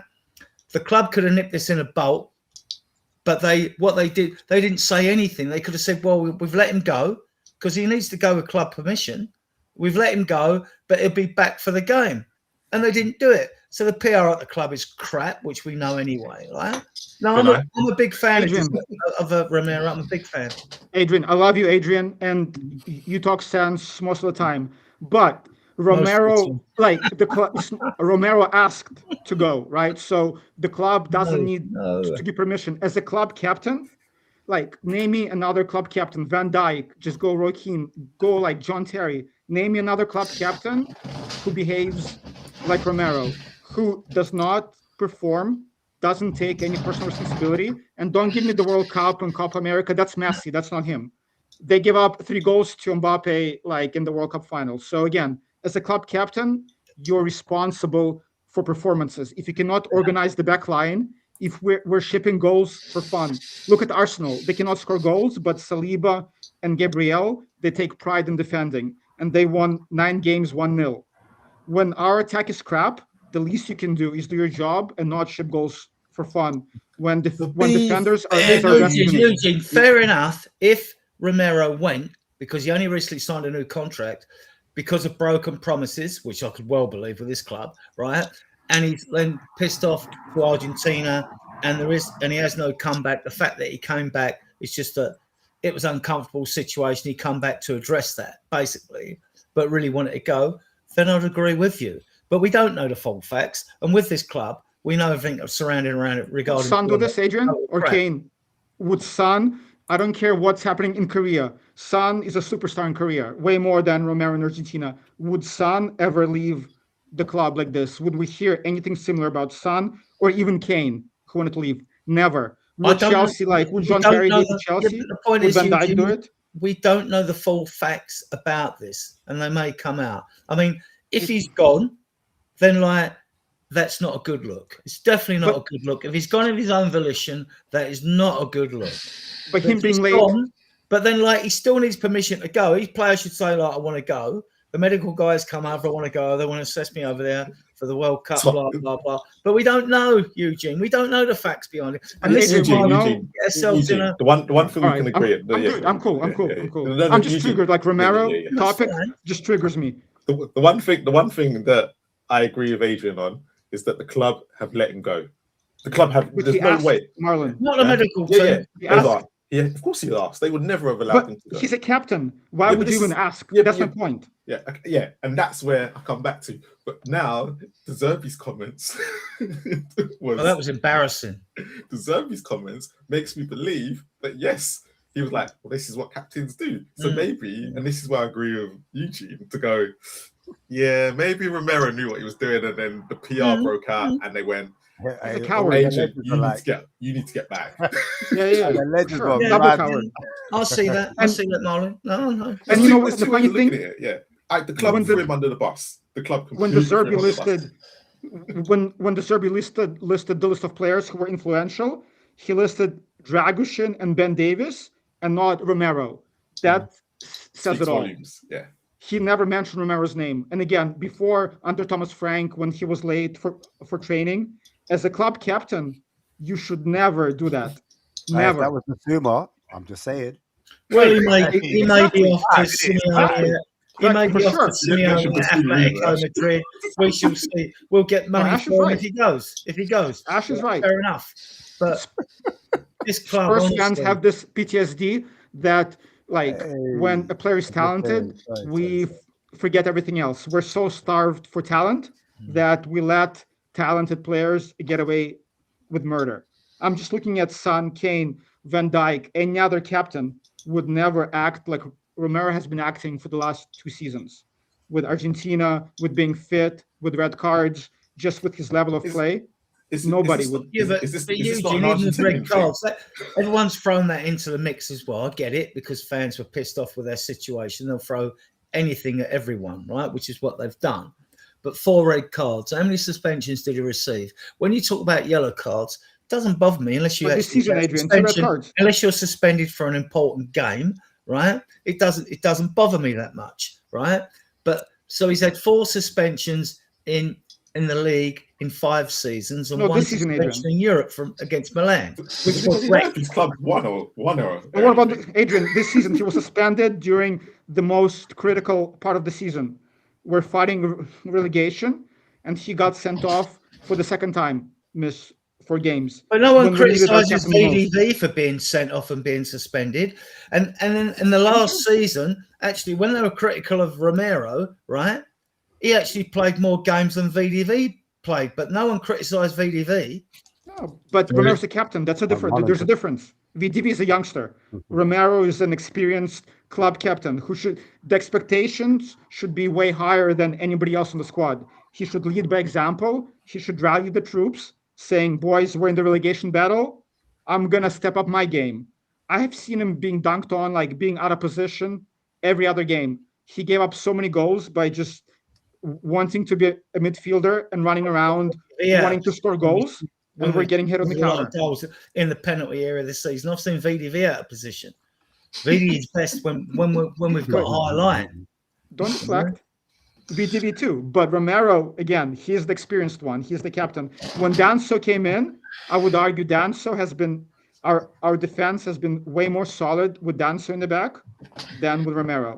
And the fact, if you look at the stats, I like Danso. He's clunky on the ball. To be fair, I think what's happened there, and that's why I'm not taking that part that seriously is.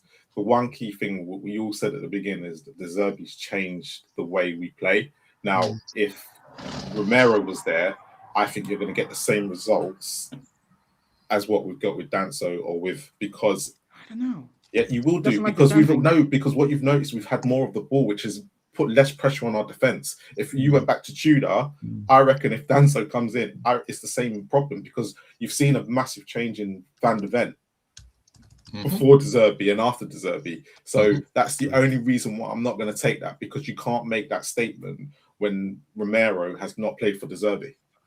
I'm more talking about just being in the right position. I have never seen a player who wins every header in the opponent's half to score goals and loses every header in own box like Romero. Yeah, again, Danso wins every ball. Yeah, but when I saw that Europa League run, Romero and Van de Ven were absolutely class in that run, but we're both, and that's why I'm not taking that. Where Danso played most of the league games and he was not great. Danso's don't get me wrong, and I agree with you. Danso's played very well since De Zerbi's come in, and it's only since De Zerbi's come in.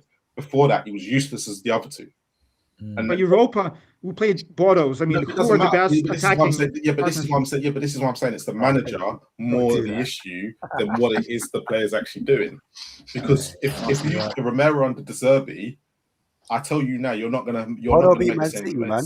Don't forget, and Atletico. Bordeaux did they did work. They matched work still. No, I'm not saying they're a bad team, but I'm saying if you look at the strikers that we went up against, when people say Romero got the player of the tournament. Come on, boys! Like, let's be serious. Let's look at the Prem competition, and so you don't rate him at all. Then you think he's a proper bozo? You think he's no? Look, he's very skilled, but I like my defenders to actually want to defend. Like, I like old school defenders. But he just defends high up the pitch. That's all it is. It's a different style, isn't it? And he can make a forward pass. The thing is about Romero. Romero's our best. I'm on my own. All right, that's cool. I'm on my own. No, you're not on your own. Basically, it's understanding what Romero is, because again, like, yes, what we want him to do and be that way, but like at the same time, this season, especially when he was playing, every fan was asking him to step up. So him making the big challenges, it wasn't like Spurs were winning 3-0 and he's still running up into the penalty area, if you know what I mean. It was usually Spurs were looking for a goal. Against Newcastle, it was Romero who got a draw by scoring 2 goals. No, but Burnley and Burnley as well. Yeah. Basically, because equalizer. Yeah, because a lot of 2 goals at Newcastle.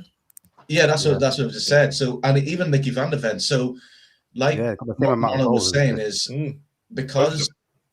Like Marno was saying, Zerbi comes in and he's said to them, right, Mickey Van de Ven, you are a defender. You will defend. Danso, you're a defender. I don't want to see you trying to be an attacker. That's the midfielder's job. Because let's be honest, when Mickey Van de Ven gets the ball against Copenhagen and does that run, Not one Spurs fan was criticizing for being out of position or making runs up. And if Romero was to do the same thing, I think it was, again, Copenhagen again. Romero kicks the ball to Polina, scores a goal. Not one fan was saying, oh, he's out of position, what he's doing.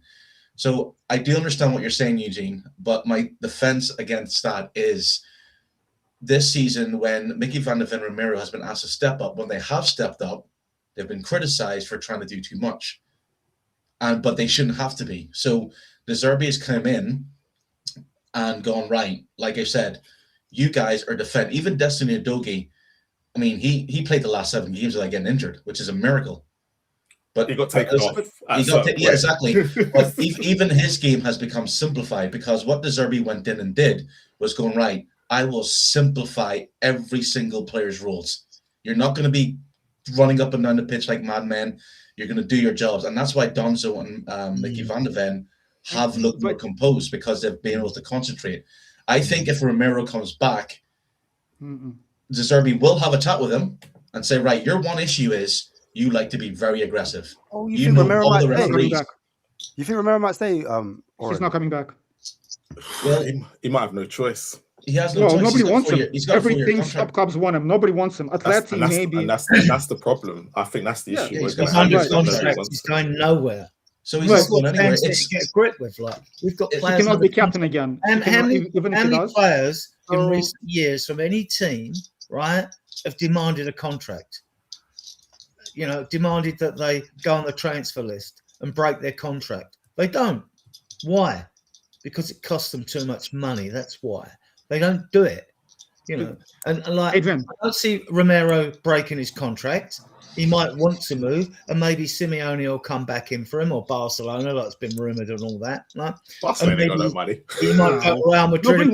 He's not become their second Sergio Ramos. Who knows, right? But he's not going nowhere unless the club agree to it. But look, when Arteta last season, he was ready to go.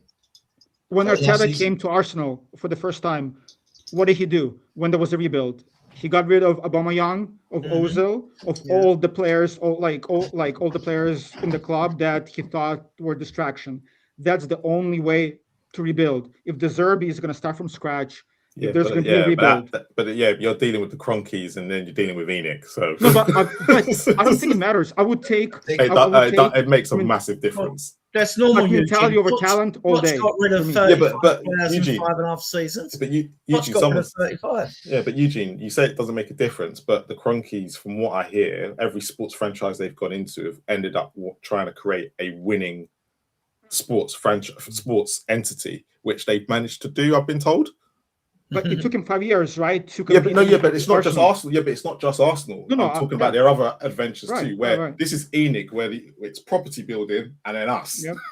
So. Oh no, for sure. Yeah. But I guess I just hate when players think that they're bigger than the club. Like, it rubs me the wrong way. I would take mentality and like love for the club and wanting to be in a club over talent. So when a player treats the club like this, it rubs me the wrong way personally. Again, I'm not saying he's a bad player. He's a very good player on his day. He wants to be.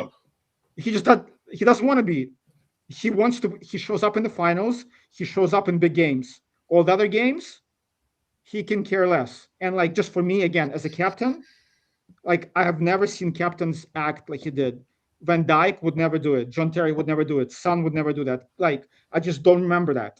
The thing is, though. So for me, I just have this personal agenda against him. Yeah, I understand it's an agenda. You can see that. You definitely see that. No, but like, no, but the thing is, but it's context, Eugene, because if you're right in saying that those players haven't done it, but like, Romero was injured, he wasn't even playing. So the reports that I heard was he did go back to Argentina with the medical staff to get looked at. He then watched the game, and then all of a sudden, he was going to go back in the final day. And we all know that this world today is run by Twitter journalists who just make up the biggest load of nonsense. And if people have dislike for players, that's it. So Romero wasn't meant to be at the match. Apparently he was gone. But we have no idea if that was true or not. And you, I can't see your name, Adrian. Maybe the reason why the club didn't release anything is because, what's the point? Because all it would be was, the club is just trying to defend them now. If you have nothing to say, don't say anything. Let the social media narrative take control. Let them, because I don't think Romero was ever going to miss the last game of the season. No But matter De Zerbi what. said, when De Zerbi was asked if fans should be upset, he said 100%. Yeah, that's So because his answer told because me you're asking the question. that You're it was asking the true. question. If should fans be upset? He says yes. But like at the time, you know, it's a case of No, should he say no? Or No, should he say no? Should he say no? Fans should be upset because Exactly. Romero's coming back. Romero's going to be Exactly. here. But he said A lot of 100% they should be but upset. Romero never left, so he's probably not realizing what story was being He released practiced with because Argentinian team. Romero did leave to go to Argentina to get looked at medical and watch a game, but then the reports came out that he wasn't going to be at the Spurs game all of a sudden. There was absolutely no evidence of that ever happening. But And that's that's what I'm coach. trying to say. I think what they're saying, Orin, is that if Zerbi's being No, asked that Orin, question man. at the time, he should know that Romero's coming back. Yeah. Exactly. But Romero critical thinking a little was bit. already back. Yeah, but he didn't This know. is- From the sounds of it, he didn't know. This is Because a it'd just be a typical misinterpretation. PR blunder by the club, isn't it? Really, True, I I mean, give you that. It could be a they should have been out. misinterpretation. It's just a misinterpretation I mean, of what there he should be a calls. protocol in place when players have injured, what they can do. We let Xavi go back to Holland, right? But it's No it's a issue with pattern. that at all, right? No issue with that at all. So Van de Ven went there back. should be Remember? some sort of As well. protocol. And You want to go apparently wandering off when you're Kudus' injured. first game You back clear it. was You Sunday. clear it with the club Yeah, first, right? That's what should be done. Because Kudus has been missing. Kudus has not been at the stadium. Yeah, but he realized until the yesterday. backlash. He's like, right, I better Yeah. get to the game. But that's a different situation, gents. That's a different situation. First of all, the pattern, it's not even about this one thing. It's a pattern. Being late to training, discipline issues, and this, it's a pattern. When the Zerbi But doesn't like, mention but his Romero- name, But Romero, Link me to where he's been late for training. Romero has also You can't stated just Training. say that. You just Like, link me to when he's been late for training. the thing He's is, Romero, he's injured now, but link me when he's Hold been on. late Yeah. for training. Why are we still So, ignoring Thomas- what Zerbi said? under Thomas because Frank, it's when because Frank it's was miscommunication. came Like out. basically, the thing is, Romero, like, it's weird because I get what you're saying, Eugene, but Romero has also went against Enoch, which pretty much you've done, and so which one is it? Like, he's a captain, and he's, you know, when he went and released that article, and even his latest Instagram post, he kind of went against Enoch and says, hopefully everyone can correct this. Maybe like he's not a vocal captain because he can't speak. He's trying to adapt his English. But I think for the last 2 seasons, you know, it's been in a world shit show. All of the whole Spurs club has been in a shit show.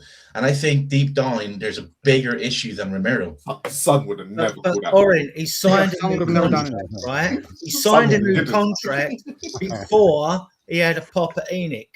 Because obviously promises were broken, which is Yeah, no, I know. I'm agreeing. unusual Yeah, for our club, is it? Let's be fair. yeah, Like, you bring me Kudos. Is that it? yeah.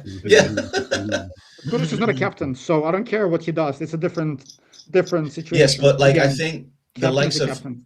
but put Virgil van Dijk in the same situation at He would Liverpool. never embarrass Liverpool like this. No, I just But think he never has a just reason another to. player to hate, basically. And He has Romero's on the Van Dijk list. has never had a reason to Romero's on the because list, you know. So you know what it is? So like I've seen this like in my work all the time. Like when a project fails, there are a lot of people who point fingers like, oh, it's his fault. However, they didn't do their jobs. They just want to point fingers at somebody else. Deflect And it, that's yeah. what Romero is. You can feel free to talk about Enoch, but do your job first. And I just don't think as a captain, he's doing his job. So if you don't do your who job, cares just be if quiet. Kuleveski's running? Okay. He ain't playing. Eugene, quick question. Would you prefer him would you keep him if he wasn't our captain? At this point, no. I want. Look, everybody was laughing at me when on the stream. I said I'd rather have somebody like Dan Burn over him because I like old school defenders who love to defend, who love to win. Don't say headers. that because Dan Burn was picked over Harry Maguire and everyone's losing their shit. I mean, Maguire's but no, Harry I mean, Maguire's a king. He's the I best don't wanna player be- England's ever had. he's- What are you Go on, talking- Eugene, sorry. no, he's a bad. Like to me, he's a bad apple. To me, as a club, we need to move on. Right? We need to turn the page. If it's a new chapter, we need a clean slate. I agree with you, Eugene. I think for need new leaders. for Romero's sake, I look. I know it's Yeah. going to be a massive downgrade, but unfortunately, I think Romero's time at this club has probably come to an end. But how can you say it's a massive downgrade when we've been giving up 60+ goals for the second? Like under Thomas Frank, we played low block with Polinia and still giving up chances for fun. Because the difference between I'll be honest, and this is nothing against Danso. I know full well Romero, no matter what you want to say his faults are, he is a better quality defender than Danso. But Danso has played really well in the last how many games, because what De Zerbi has done, and I'm going to put it on De Zerbi. De Zerbi's gone, okay, because take that mistake against Brighton, was it? Danso can't play with his feet. De Zerbi likes to play with his feet. So unfortunately, I know Spurs. I want to upgrade on Romero. If Romero's leaving, I want to upgrade on Romero. Okay, Danso was never the upgrade on Romero. He was the second. I think we've gone a sideways move with Senesi, because Senesi plays as a left centre back. So he's going to be Van der Ven's back. Unless Van der Ven's going to Liverpool. But then do you know what? Vuskovic, I always forget, like Vuskovic has still got to come back in as well. So maybe that's where I'm saying a downgrade. Yeah. Vuskovic has got to come back in. But basically, with Senesi, great because he's metrics there. It's just his aerial ability lets him down. So he's not as strong as like a Danso in the air in terms of winning that ball. Danso's quality in the air. Danso's probably one of the best. Yeah. And then also Senesi hasn't got pace like that. He's like 28, 29. He's not gifted with pace. That's the only thing. Apart from that, he's quality in terms. Do you think? Hold on that. Just because everyone keeps moaning about this pace issue with defenders, and it's because of Van der Ven, obviously. But do we need a defender with pace? Because if we're not going to play as high, do you think we're going to play as high? Yeah, this is the question I'm asking you now. I'm not aerial ability. Generally, Van der Ven is not good in the air, so we need somebody next to him who can win those aerial duels. Vuskovic is good in the air, isn't it? Vuskovic, if he starts, maybe we just don't need Romero anymore. Yeah, because Vuskovic could cover that, but it's just that with Vuskovic, I'm not sure about his lateral movement, meaning sideways. If a player takes him on the inside, quickly chops him, which is going to happen a lot in the Premier League. Yep. You know what I mean? We've seen it with Van der Ven, like Isaac. Gordon, he struggles like that. Yeah, he struggles, isn't it? 1v1. If you take Van der Ven and you quickly get him on the turn, then he can't really sort his feet out quick enough. If it's a straight line, we've seen the cartwheel. We've seen the cartwheel. If it's a straight line, Van der Ven, great. Do you know what I'm saying? Van der Ven can read games. He can recover back. He can win that ball back. But in terms of like 1v1 defending and the player inside, then it's different. I would take Van Hecker, bro. I'm not gonna lie, but I like Van Hecker. Vuskovic needs to be given a chance. I mean, we paid 12 million for him as 12.5 million as a 16-year-old. He went to Poland, smashed it. But Adrian, it's going to be. He went to Westerlo, smashed it. He's gone to Hamburg, smashed it. You got guys like Lothar Matthäus, probably the record-kept German international player, says Vuskovic plays like he's played 3 World Cups. He's got to go on the pre-season team with Spurs. He's got to go on the pre-season. Adrian, the problem that we've all got, and I agree, Vuskovic has got to be the man, but Vuskovic is also has got to be the one who wants to be here. And from everything you've heard from him talk about for the last 6 months, he doesn't want to be at Tottenham Hotspur. No, that's only because his brother's at Hamburg. It doesn't matter. That doesn't. But if your brother's at Hamburg, you don't want to be playing for Spurs. But he also said, Marlon, he's a Spurs player. Yeah, but does he want to be with Hamburg, who are going to be constantly in relegation problems, or is he going to want to be at Spurs? In relegation. We're in relegation. No, we're going to up that game next season. We'll be challenging for Europe, right? But no, Adrian, might even win the league. You know, Adrian, just going back to that, you said he wants to play with his brother next year. If he wants to do that in the future, he said he'd do. Right? Well, and these are all press. These are all like media. Like. but these are sound bites that come from his mouth. From the sounds of it, it's not something that he's just misinterpreted. Well, do you think that Vuskovic wouldn't want to, challenge himself in the Premier League? Of course he will. At some point, but he thinks he's not ready. So that's him. It's not us saying this. We all think he's ready. But if he's coming out and saying he's ready, Ashmatic said at the beginning of the season, he's the one who wanted to go out on loan. He didn't want to sit behind Romero and Van der Ven. Now, he don't want to sit on a bench. That's fair enough. Why? When Romero got to go then, by your logic. Because you said that Romero's under contract. He's got to stay. Which one is So he's it? going to be in the same Well, situation. yeah, well, he would stay. Then Danso gets pushed further down. One the game a pecking week. order. Yeah, but One game a week. but- Vuskovic has got to play, yeah. no? So who's going to be your back two? If Vuskovic comes in right now, with Senesi also coming in, who's back two going to be every week? I'd put Vuskovic in this team with no fears whatsoever. So it's not Romero. You want no Romero? No, Put it's Romero not Romero then. I'd play him, but he tends to play on the left anyway, Vuskovic. So So then the- I got that wrong. last time, we'd have apparently. 4 good centre backs. Listen, Danso's a good, solid defender. What's your two? Sorry, what's your two He's again? Sorry. clunky. He's nothing special. What's your two again? Sorry, Adrian. What's your two? Your two centre backs? Which one is it? I would play Vuskovic and Romero. So no Oh, VDV. So no Senesi, no VDV. Raw. Okay. No. No I left think footed. No Vuskovic left footed. It's Vuskovic better is in right. every metric than any of our defenders. but it's a different metric, Adrian. That's Mm. Hamburg metrics. Come on. It's You're like gonna let's play a be right honest. foot. Not even that. You're gonna play a right-footed player as a left Yeah, side on the centre left. back. Yeah. He's played on the left quite a few times. To be fair, I've never found that an issue. I know people like that balance, but there are plenty of players. No, I like that balance as well. But I mean, Van Dijk's right-footed and played on the left You've for how got many two left years? footers on the bench, though. I'm saying you've got two players. Yeah, no, But Van it's Dijk is world class. It's a different. You would thing. agree with him. Well, You like, would put them on the you bench. can't- Is that what you're saying? you can't sort of like say this is fixed because like you've got a long season and you will No, I shuffle hear that. back. But Bro, Senesi's had I'll players. put Van de Ven left back. Wait, hold on. Senesi is player of the year Mm. for Bournemouth. Mm. So he's coming from Bournemouth, who's finished 6th, got Europe, coming to Spurs to sit on the bench. Is that From what what we're I've saying? seen, watched a lot of Vuskovic. He would be my first choice left back, centre back over every other centre back at the club. He would be my first choice. That's how highly I rate him.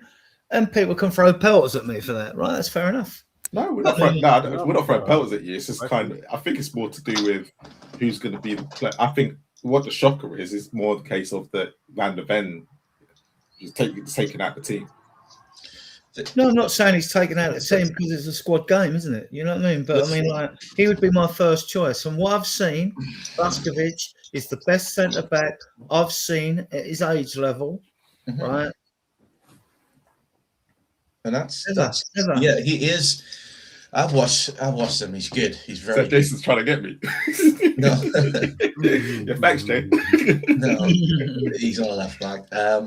You can He play is that very, though. he is very good. Though I think the best thing to do is to keep him away from Spurs for another year. Vuskovic. Yeah, Oh, just keep. He's still young. He's still developing because at the same time, yes, he's good. Against Hamburg when he first went, he was a bit iffy, but then he became better once he settled in. Next, I believe that a lot. I mean, look what happens with Bergville or Archie Gray. I believe that if he comes in and he has a couple of games where he's bad form, he's not good enough. Get rid of him. especially if it's a North London derby. So I get you, Adrian. I'm not saying he's not a good player. Like he's meant to be the next big thing. But I think what Spurs will do is go, right, we've got to think again with Mikey Moore. I don't think Mikey Moore is even going to be at Spurs next season. I think he's going to be loaned out again. And it's basically what clubs are now have to think of is players' mentality, as in their mental issues. And so it is about making sure that when these players start playing in the Premiership, which is even under more scrutiny now, even under more scrutiny by the media, by Twitter, by fans who are quick to like drag a player down. You know, Conor Gallagher hadn't even signed, but fans are saying he's shit, he's not good enough. Romero's won World Cups, and we all seen how fans have reacted to him. I'm not saying it's not justified, but I'm saying you bring a young kid like that in who's had a good season at Hamburg. If he has 1 or 2 bad months and he goes away or he makes mistakes, it's going to be quickly become, get rid of him or loan him out. He's not ready. So I think, especially with the young players, I think what we'll see is that apart from Bergville and Gray, I think they will be loaned out again just to keep them away. Let Spurs get settled. Let them get playing again, the good feeling factor. And then 2008 or whatever, when he's 20, you bring him back in. Because you don't get time in the Premiership anymore. Doesn't matter who you are. You don't. And as soon as I he agree. comes, I think like Danso gets pushed down the pecking order. Well, I think No. Randy Dragosoon will probably look to leave because he wants first team football. Oh, he'll go. I think Donzo will stay because he knows. And the Zerbi, the key thing is it's all about rotation and making sure that these players are getting good minutes. And that's just going to happen. And I think next season as well, because of the World Cup, you got to take that into factor as well, that a lot of these big teams, they will struggle with injuries. I think what's happened with Spurs is going to happen more to the other teams like Arsenal, Liverpool to a certain extent and all. But yeah, I think I would like to see him play. Vucevic, I can't pronounce his name. I like to see him play. I think he's great.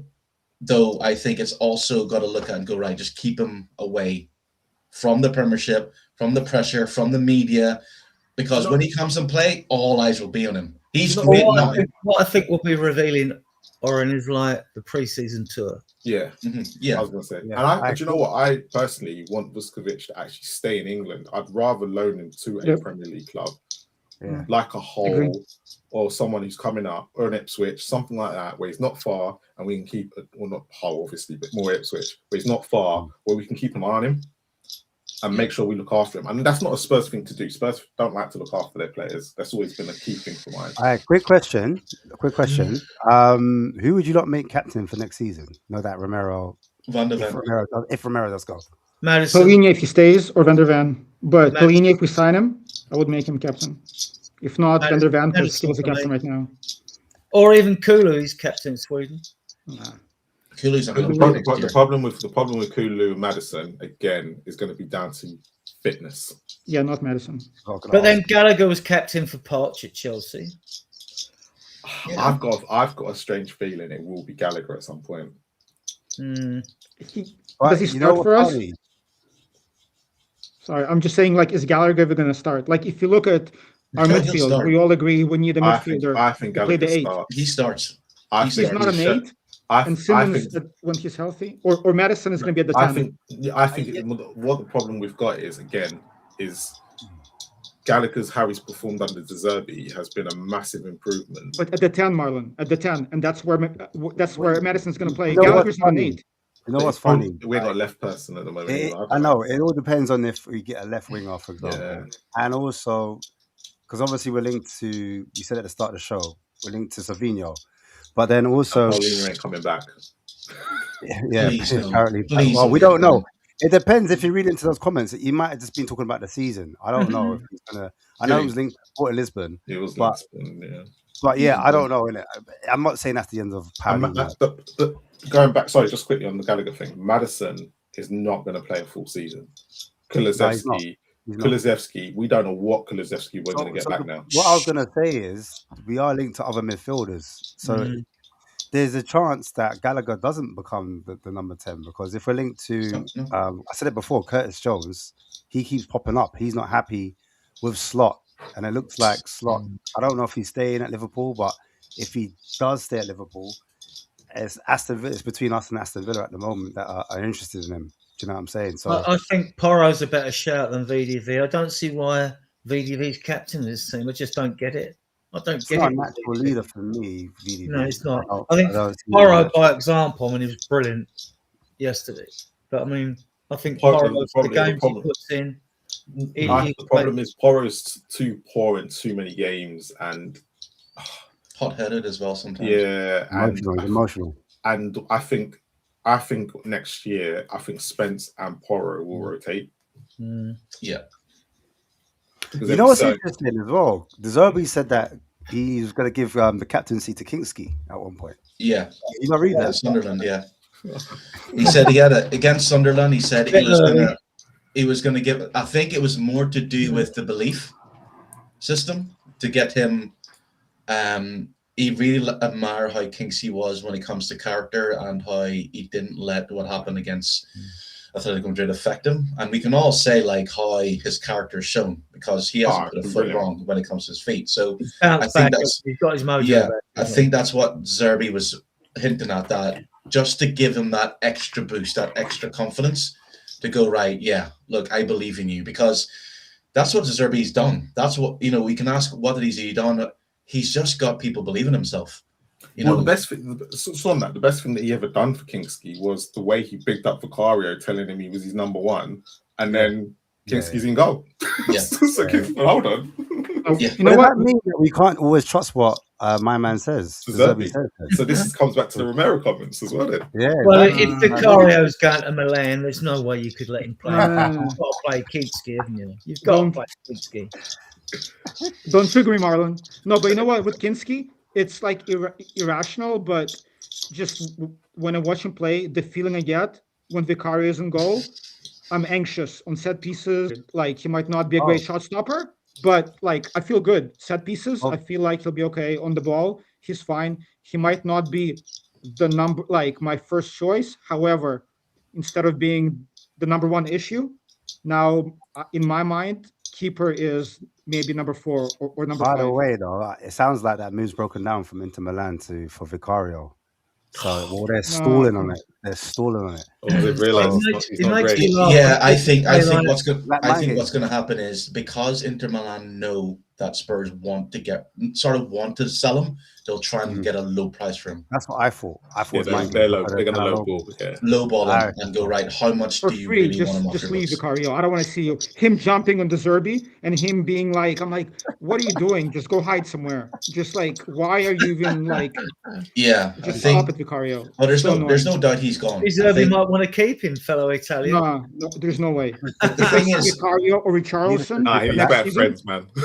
Yeah, and that's the thing as well that you have to think about is, like, say hypothetically, Romero does go, club will go, right, if Atletico Madrid go for him and he's not for sale, he's 60 million. But if he wants to leave, that drops significantly to 40.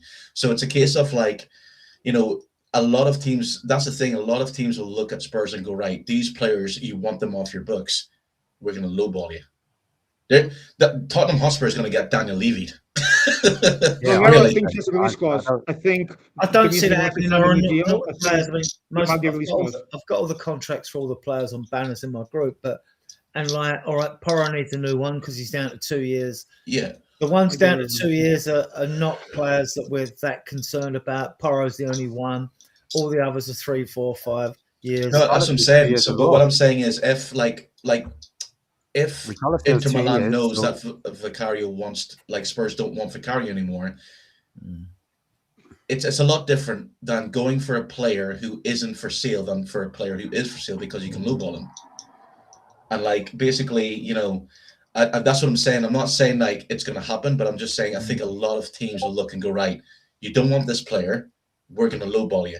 How much do you want to get rid of him? Well, yeah, I mean, Laughing Gas is at the end of his contract, isn't he? So, Who's Laughing Gas? Basuma. Yeah. He's gone. We've got an option of a year's extension, which the club might activate just because to sell him. You'll get 10 mil for him or something like that. And you'll get that for him. So why not do it? That's the thing. I don't think you'll even get that for Squeeze some money out of him, I would sell anybody on the squad. Anybody's for sale, honestly. I'm not going to lie. There's not one single player that'll be like, oh my God, we cannot lose.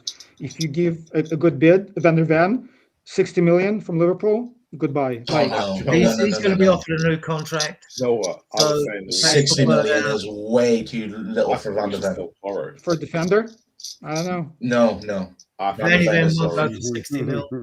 If Liverpool want to come, look what they paid for Van Dijk, right? Yeah, but he's not going for 60 mil. It's 25. He's not going for that, right? You got to come to us with at least 85 mil for him. Yeah, fine. Apparently, Spurs ain't budgeting until it's like near 100 million. Apparently, that's what I heard. Van der Ven ain't going anywhere. I think. Million. Good luck, though. Getting up to that. Van der Ven.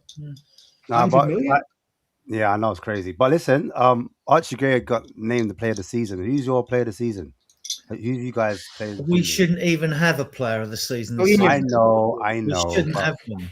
For content's sake. Well, you give it a kudos for his early, but kudos was underwhelming. Palhinha maybe, or Archie Gray. I mean, Archie Gray, he played decently, if that's a word. When? No, Palhinha. When did he play decently? The games we lost and didn't win. Well, yeah, but he's the only one. I mean, yeah, but we didn't win. Yeah, but he's on a one-man team. It's Archie Gray. Like, what can he do if we can't score goals? That's not his job. Yeah, but look at the front three we just had for the last how many games, and Bentancur and Paulinho somehow got winning games. But that's De Zerbi. Like I remember me slagging off Bentancur and Paulinho. I said I never want to see them again. But at that's the beginning of the Frank. season, when they were playing for Frank, and it was those two, Yeah. we had one of the best away records, so they were able to win games with our crap front three. I mean, I would vote for personally. I would say Paulinho. He scored critical goals for us. He scored I would 5. vote for him as a player of the season. I'd give it to nobody else. Bentancur. I'd give it to Bentancur if I was going to give it, just because of his composure. Like I would give it to him, but yeah. He did everything. I see what we you're should doing, have Warren. player of the season, really. Scored goals. Hey, see what Richarlison, you're doing, She was all action. I think it's Richarlison. Top goal scorer, he deserves it. Bentancur was poor under Frank. It's tough, Yeah, man. no, It's it's- hard. Yeah, it's Who tough. got the That's best easy. rating? Was it Richarlison? So he's got the most GA. Well, Richarlison gets it for me then. And then it's Paulinho. Paulinho got 7 joint with Simmons, in it. Bro. Paulinho and Simmons. both got Richarlison gets 7. it. I've said it. Yeah. Done. Richarlison. Oh, my Yeah. God. De Zerbi may keep him, Marlon, mightn't he? No. Because he Adrian, big are him you up. trying to kill me? Big him up. Are you trying You to have to stop sign me a new from watching contract. football? There was a situation. I don't remember if it was yesterday or in one of the other games, and I went, "Yeah, he don't like Richarlison." How can a Brazilian have such a bad touch? The moment Richarlison wasn't selected for Brazil, he was gone. Didn't care.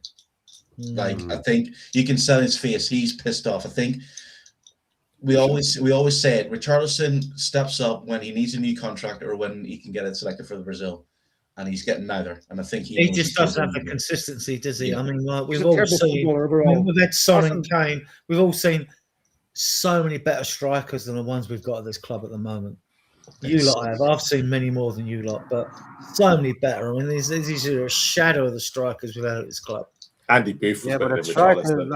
like I was saying earlier, the striker market's changed. It's no longer about strikers. It's all about, opinions. and even the left winger market for me is poor. The left winger market's dire. The strikers are dire. There's not many like top players in those areas. Mo Salah's available. Huh? Mo Salah's available. No, fuck, give him away. Becoming an MLS team. Let's Go get old Leao. Mike. Go get Leao. Go Let's pay see. money. Yeah. If you're gonna go for Mo Salah, you go for Mbappe. Simple as that. Yeah, let's You get just go nuts. Okay, who's your worst player? Who's the worst player of the season? I know it's an easy one, really. Oh, Take Kolo Muani out of it. Muani. Take him Take out. Marnie out of it. Marnie? Yeah, take So Marnie He's out not a of it. Spurs player. He's Yeah, alone. he's not a Spurs player, to be fair. So yeah, take Marnie out of it. Who's your worst player? Till. I would say Till. No, Vicario. Oh wow! Well, no. Moine's a Mario. good shot. Moine's a good shot.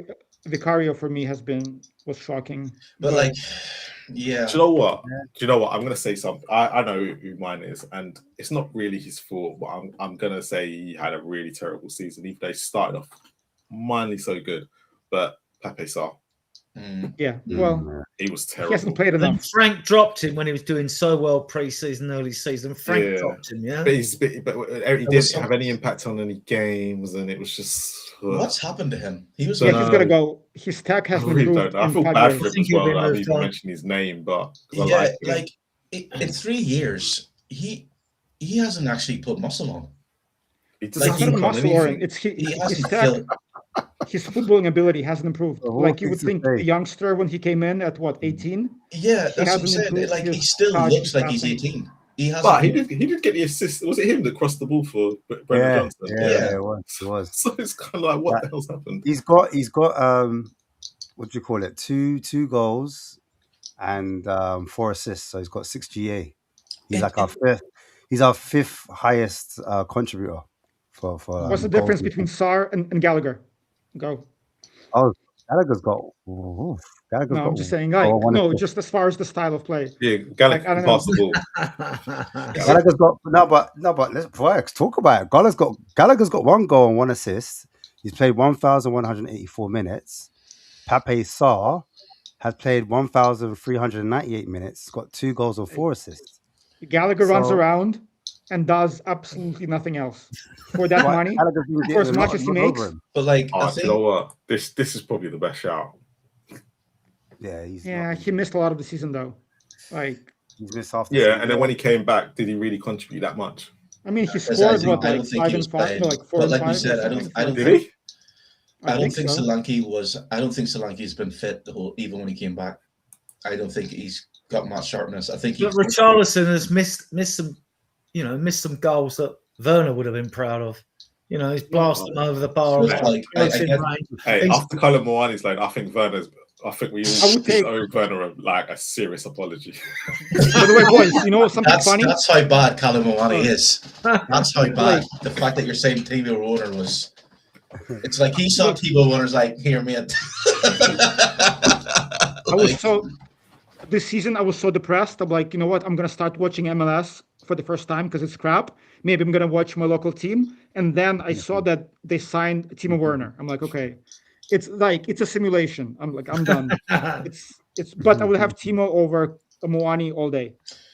Yeah, he's not there. I think. Would you take the Brentford striker? Thiago. Thiago, yeah. Thiago, yeah. Okay, you watched Sharda, didn't you, Ash? Nah, I never wanted Sharda. No. I thought you did. No. You keep bringing him up every other week. No. I might have mentioned him. I don't want him. Never want him. You mentioned him on a few occasions. No. All Sharda is GA. That's it. Oh, okay. That's all Sharda is. You wanted him. Nah. Who's that Everton kid? What's his name? And I would say Adeyemi, and I don't even want Adeyemi. I think Adeyemi's better than Kevin Sharda, and I don't want Ndai. Do you know what? After Ndai, he's a winger. Is he left winger or right? He's a left winger, but he's been playing right. But when Grealish was fit, he was playing on the right. But then he's perfect for us. Got injured, then he played on the left. On that, last season before that, he's been playing left wing. Sorry, go on, Adrian. On that, Ash, really what you just said there, mentioning Grealish, his loans up. Would you take Grealish? No. No, they say him and Madison getting drunk together. Like, he's not. That'd be I would have taken him last season. You're such a cynic. I was going to take him, You're such a cynic. I'll tell you why. Because Greenish did exactly what I thought would happen.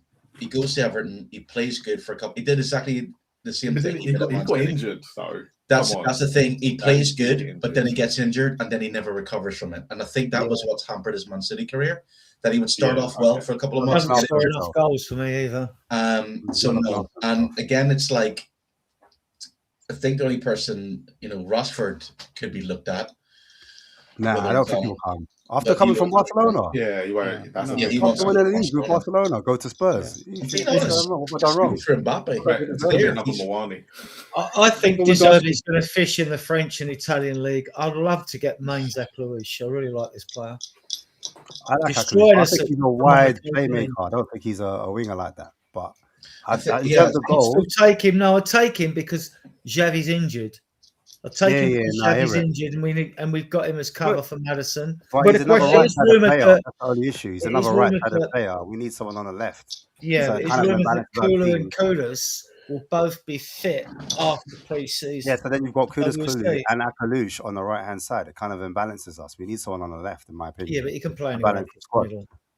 Yeah, he can play in the middle. He can play in the 10 behind the striker. And he's a ball carrier as well. Yeah, I know his attributes, but I'm just saying, like, in terms of, it's hard. But I would prefer a left-sided winger or a wide playmaker on the left. It's going to be interesting because they had at Marseille, they had Vermeer on loan, and he liked him. I'm going to say someone else. Can we turn Kulu into an 8? Because again, like, I don't think that Gallagher is an 8. Like, we need a passer, like Ruben Neves type, somebody who can control the game. Like, I don't know, because I just don't. Honestly, Gallagher at the 10, he's fine, but with Madison back, Gallagher for me doesn't start. We need that 8 who can control games, like a deep line playmaker. Can Kulu do that, or? I don't know. No, we need to sign somebody. Our first priority, really, we know we're going to get Senesi and Robertson, but our first priority should be a quality left winger and bring Mikey Moore in. The first priority should be the left winger.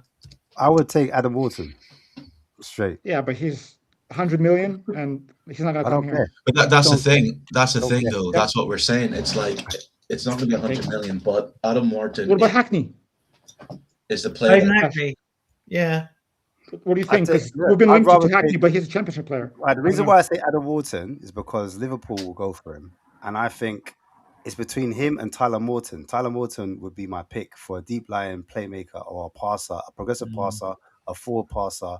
And those two are the ones that I think everyone knows who Adam Wharton is.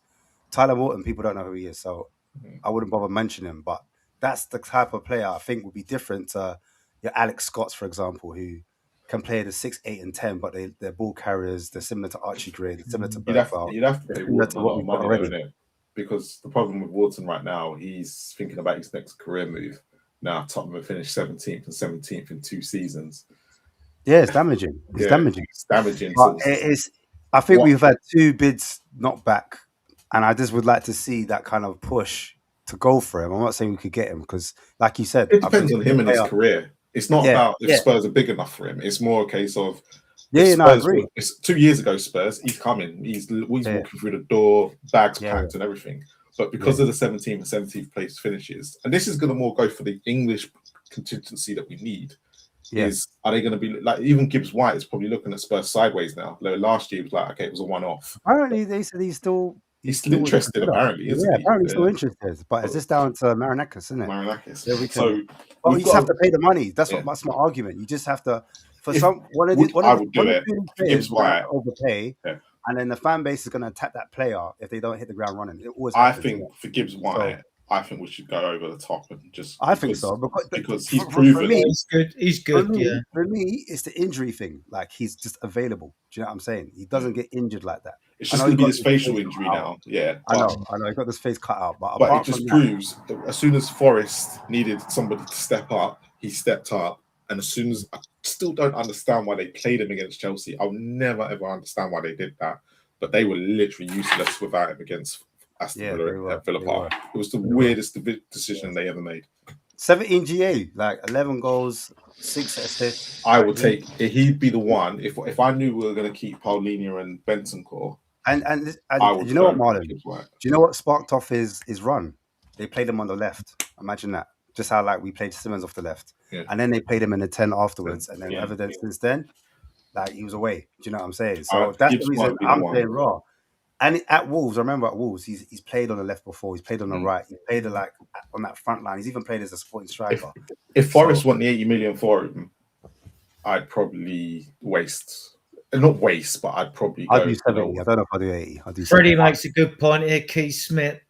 And the thing with younger foreign players is the fact that they get blooded early because unlike the Premier League where we got loads of money, we go and buy to fix our problems and get immature players, right? This Keith Smith looks a baller to me. I mean, like, I think I wouldn't mind him. Yeah, no, I'll take him. I'll take Keith Smith. Those are the type of players I'll take. But again, not everyone knows who Keith Smith is, so that's why to use players like Adam Wharton and you give only me and you and Freddie. They're in the league, innit? So you get to see them every day. People can judge them, innit? So for me, that's the type of angle I'll go for. I think like in the next couple of weeks, Somerville, that news will hot up more. I think Spurs will strongly go to bid for him for a left wing just to get something sorted. I'll be interested to see because we have been linked, like I said, Somerville. We've been linked to Savinho again, but I think it's going to be between our two. I don't think we should spend 60 million on a Somerville versus 60 million on a Savinho if Somerville's there, if that makes sense. Because Somerville for me is more of a goal threat. Well, unless De Zerbi's already got his eyes set on the left winger, I mean, the Premier League transfer window opens on the 15th of June, but 4 days before the 11th, you've got the World Cup starts. There are plenty of wingers out there. But if you've got planning well, I've always said this: the transfer window might be opening on the bloody 15th of June, but you could still be talking to players and clubs now. It doesn't matter. Well, so like Robertson, they should be doing the business now. They shouldn't be waiting. Yeah. On the 15th, it should be a case of we've got everything sorted, especially if it's a guy who's going to the World Cup. Yeah, like that's what has to happen for. That's what you've got to get them in. I mean, the players now will be on a couple of weeks holiday, won't they? You know, you can get the pre-contract signed. The other club to agree to it if it is someone we're buying off someone else. They know you can do it. People like. Then you've got the pre-season tour, and the next thing I want to see as soon as possible is the pre-season tour squad announced. But I'm not hopeful the Spurs are going to do that. Because I want to see some of the young No kids. more French players. We're done with French players. They haven't worked out. And we're going to Australia when all the other clubs take the short trip to America. You know what I mean? We take the murderous flight to Australia, you know. Money. Got the fan base, isn't it? You got to go where the fan base is, apparently. So I don't know if there's much of a fan base anymore in Australia, but well, there is. it's because before we had Son, innit? So we did the Asia tour. We've got massive support in America. There's 50 states, but we've got about 100 odd supporters clubs out there. No, but I'm saying, but it's probably it's after the World Cup as well. So like, to be fair, it's going to be expensive. The World Cup's 38 days, but the transfer window's 11 weeks. It's 77 days. You know? So, mind you, the last 2 weeks are in the season to align us with Europe. So you can say, like, the first couple of weeks, players might be away. You've got a pre-season tour. But on that note, the tour, thank God we didn't get relegated, eh? That tour had been cancelled. As I said, like the next couple of weeks, months is going to be very important, and see what Munich does and if they really do mean business. And I think at least before even the World Cup starts, to have 3 players in, 1 signed, 2, and look to get in. The thing is with the World Cup as well, buying a player before the World Cup and then he goes to the World Cup and gets injured. And with Spurs, or vice versa could happen where he goes to the World Cup and blows up. Yeah, that's the thing as well. He could do that really well. So it's I think what Spurs need to do though is, like I said, get conditioners and get a separate team of medical conditioners who can condition those players, their bodies, their mindset, what to eat, how to eat. No more. At the moment, it's Tom Perryman. He's head of strength and conditioning at Tottenham Hotspur. I get more in. Even if it means getting 1 in for each player, I don't care. We've got Michael. All right, we've got Michael Cooper. He's coaching staff, fitness coach. We've got Matt Bickley. He's also a fitness coach. We've got Tom Perryman's a fitness coach, and we've got Peter Habisham. So that's another question just before we go. Have we got any more De Zerbi staff to come over as well? Well, what we should have, Marlon, is what Steve Perryman was going on about, and the fact that during the early 80s, when we were winning trophies, we had a sports psychologist at the club. Even that, yes, yeah. And that is so important nowadays to get the players' mindset, sit down with players. I mean, and I've said it, when you do the due diligence of bringing a player into this football club, like we end up with a player like Ndombele, right? Where was the due diligence on the player's mentality, right? Where was the questions asked about what's he like in training? Does he train? Is he a team player and things like that? Poch knew about Dele Alli. Poch knew about Dele Alli's past, and he likes players that have a bit of an edge. They got a bit of rough pass. Does his homework, gets in with them, but because he got taken away, and then Mourinho had to deal with it, then like all of a sudden, that's not the player that Mourinho's been at. Yeah, Mourinho. That was all false about Dele Alli not being a trainer. That was just complete and utter BS, basically. It wasn't true. Yeah, but I'm saying Poch obviously did the research on his background, researched him, knew that he had a troubled background, and he was able to connect with him on a personal level. But you've seen with De Zerbi, he's talked about being a big brother / father type with some of these players. And I think I get the point of a psychologist, but I think with a coach, a manager, someone like De Zerbi who lives and breathes football, Madison was saying he's there at 9 o'clock, and De Zerbi's already there with tactical boards, with his whole coaching staff, talking about he sleeps at the lodge, like he's obsessed. And I was reading about some other players saying how he would wake players up at 4 a.m, get them up training. Like he's a madman like that. You know what I'm saying? So he's like, Spurs players, you better get ready for that. Because De Zerbi, he is intense. He's all out. Yeah, it appears we've got a manager that is actually the right fit for this football club. So yeah, that's what I'm saying. So psychologically, I think he's such a passionate, intense person that you're going to get a lot of that. But what's interesting, just to finish up, on Kel obviously is being linked with our club to be the new director of football, and apparently he's going to work alongside Langer. And I know we spoke about Langer already, but when he was at Dortmund, Kel, from Dortmund, international German footballer, yeah. When he was at Dortmund, he got a player in called Adeyemi. So I'm just wondering if he's going to look at that player and try and bring him over, because he's similar to Langer, where he was trying to get young players in and develop them. Like it's similar like remit. So I don't know if there's going to be much difference in terms of what we're getting between him and Langer coming in.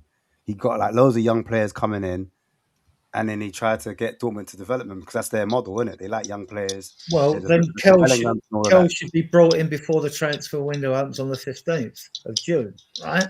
He should be I brought agree. in, and Yeah, if you could, because yeah. then he can like propose players to be brought in, and he can cross-reference with De Zerbi, because De Zerbi will have a list of players in his head who he'd like. I mean, some are not attainable, but I mean, like he'll have a list. And I think being in the French league and knowing the Italian league, I think I trust him. I trust De Zerbi after what he's done. I do trust him. Go on, Oren, you're saying something. Yeah, I think De Zerbi is going to come in and make sure that he has players on the list that can be attainable. And if Spurs don't attain to that, then he just throws up a head fit and leaves. He's not going to be like a Mourinho or a Conte who wants £100 million player or whatever. He's gonna be smart and logical, like Angie was. That's what saved Angie with the board. He didn't come in and say I want £80 million players or whatever. And like I said, I think ENIC now has to put the money where all ENIC has to do is put money into the club, step back, and let the proper people who know about football deal with it. No restrictions, wage structure, and everything else. So yeah, I think it's like I said. I've been saying it like the next 2 weeks before the World Cup starts. Let's see what happens, because this all comes down to ENIC. Okay, so just on that, if you don't see any movement before the World Cup, are you looking at the board sideways? I've always been looking at the board sideways. Nothing's changing that. Like I've always said, there were a lot of rumours about De Zerbi, weren't they, being temperamental and a bit of a hothead and all that. Not staying with a club long, but it was with Sassuolo for 3 years. Yeah, the thing is, again, I mean, he probably had differences of opinion at Marseille. The thing is, there's no way whoever got him in under the backing of ENIC, there's no way they would have said to him, all you have to do is keep us up. He would have went, no. He would have signed that contract, made with promises. I bet he was on a bonus for keeping us up there. Oh yeah, definitely. Well, that's why he celebrated at the end. Yeah, definitely. And he should get a bonus, because that bonus that they paid out. Yeah, that's what I thought as well. Yeah, the bonus they paid out doesn't even come close to how much Spurs were going to lose if they got relegated. No, we'd have lost 160 million. Yeah. So basically, I think now you look at what money they would have lost, and that's why I think, like, yeah, I think this is all done in ENIC. I've always said about him. I've always because how kind of Joe Lewis came to 2 football matches in 25 years. And I get ENIC. I know what ENIC's about. ENIC is about property, is about development, but they have all that now. But what they never realize is that they're doing it in a area where it's about football.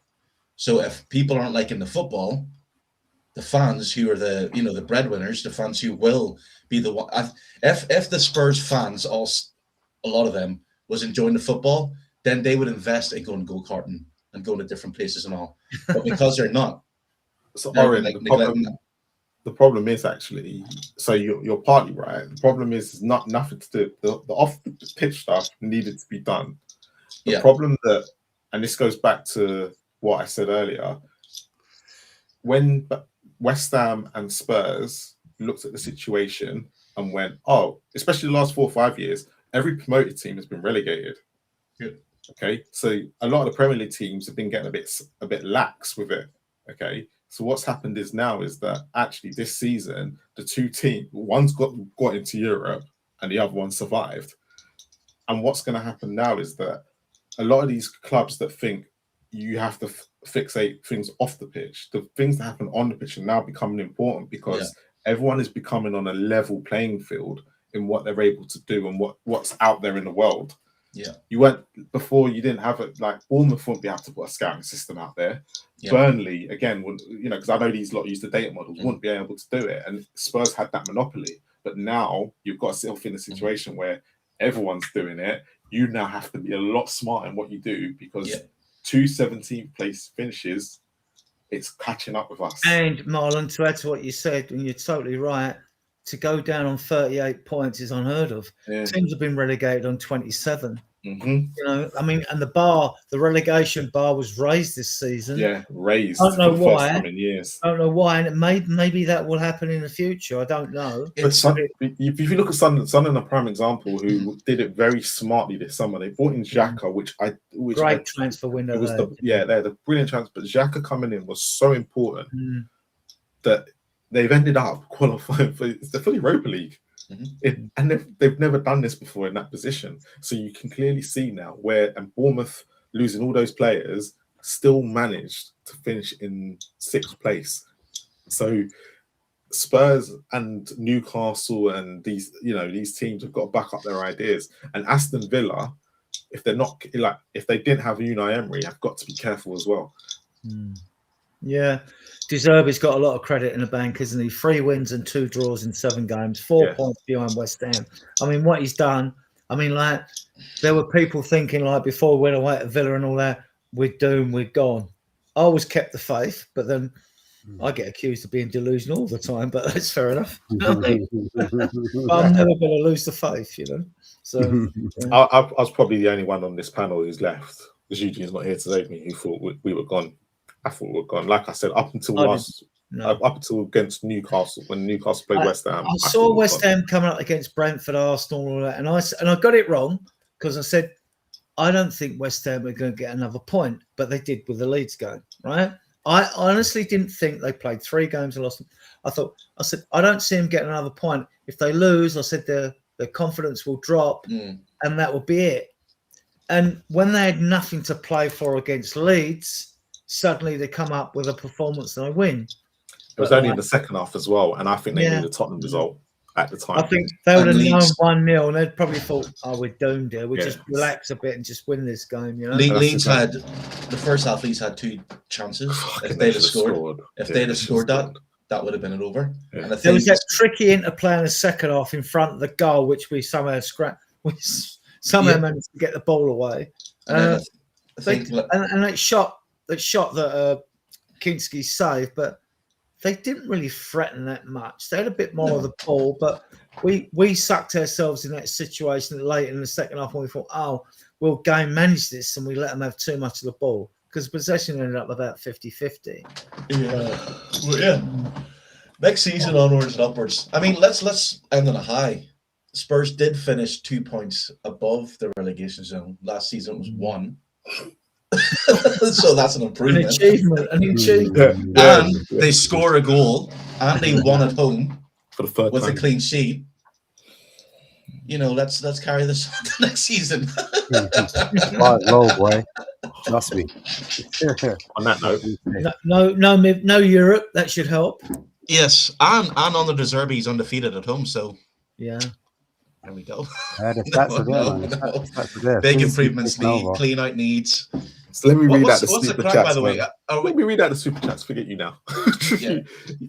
No, I was going to say, are we going to be doing this every Monday again, or are we taking a break? Read out your super chats and then you can answer. Yeah, let me have a super chats. Whoever wanted us to get relegated, guess what? We are here. So Stellagation was off the table. Thank you, AUs. Is it a middle finger to you as well, Marlon? Yeah, it is. Thank you. Yeah. It went to me. You wanted them gone. No, he said wanted. I didn't want us relegated. I thought we would get relegated. It's difference. Okay. And then Mr. Hollow 719 says, what position do you think Tottenham will be in 26-27? I go for 5th or 4th place. I always do that every season. Slightly lower. I'm going to go for 8th. 6th. I'm going for 10th. Okay. Outside of Europe. Loving the positivity, Marlon. I don't trust us. Okay. Right? I don't trust. De Zerbi, I trust. I've got a lot of faith in De Zerbi. I don't trust us. I don't trust us. I with just the World think Cup. with Enoch, you mean Enoch? And Kulusevski back, it makes such a big difference to us. Again, and we don't know what the signings are yet either. So that's the other thing. Yeah, if I'm looking at Kudos, yeah, I'm going off. Where is it? I had it before. You know the lineup I had before, wherever it's gone. I mean, we improve on this. This fit squad. That's very easy to improve on that. That's what I'm saying. If we improve on that, we can get 8th. We can improve on that. but it's a big if. Oh, Yeah, please, big not if. conference. It's only good for bloody academy players, the Conference League. I still want to win it. Yeah, of course. Trophy. Need a trophy. Yeah. Nah, I have always said 5th or 4th. That's the expectation. That's what I want. That's what I would like. Yeah, I'd like but you got push.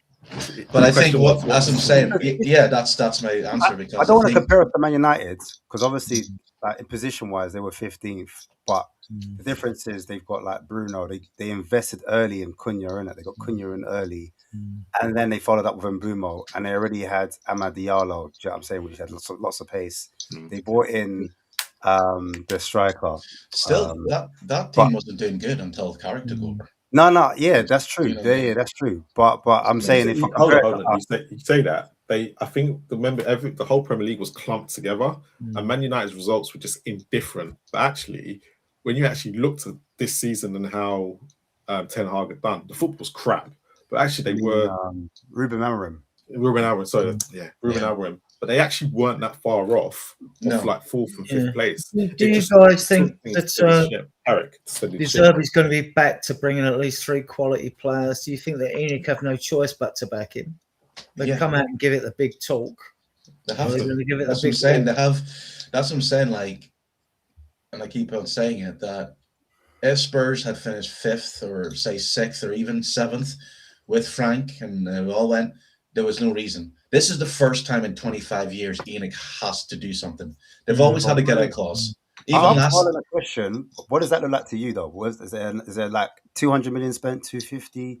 Is that 5 players? You're talking about 300-400 million. No, that's not good. I'm talking about like 200 would bring you in 3 or 4 quality players. You're talking about keeping players, talking about wages. You're talking about, and this is not just for this Johnny transfer window. Can't be just summer. It has to be summer, then January, and then next summer as well. So, isn't January only done if summer's like you've done something wrong in the summer, or you've got injuries? That shouldn't be the way. That should not be the way, and Spurs can't afford to do that. We've seen what's happened when they haven't brought players in during the January transfer window. Because like Marlon said, and he's absolutely right, Maddison is going to get injured again. Kulu, you don't know how good he's going to be. Xavi's not going to come back to see him. Bentancur is going to get injured. I just got a feeling this is going to be similar to Ange's first season, where he didn't have that many injuries. That's the reason why I'm saying but that's the thing. Yeah, but you say that. He doesn't play as intense. Doesn't play as intense as Ange. Yeah, but did we not have the injuries because we had such a bulked out squad that he could use most of the squad? Mm-hmm. And I think we will have a bulked out squad right now. I think we will. Everyone doesn't want the bulked out squad.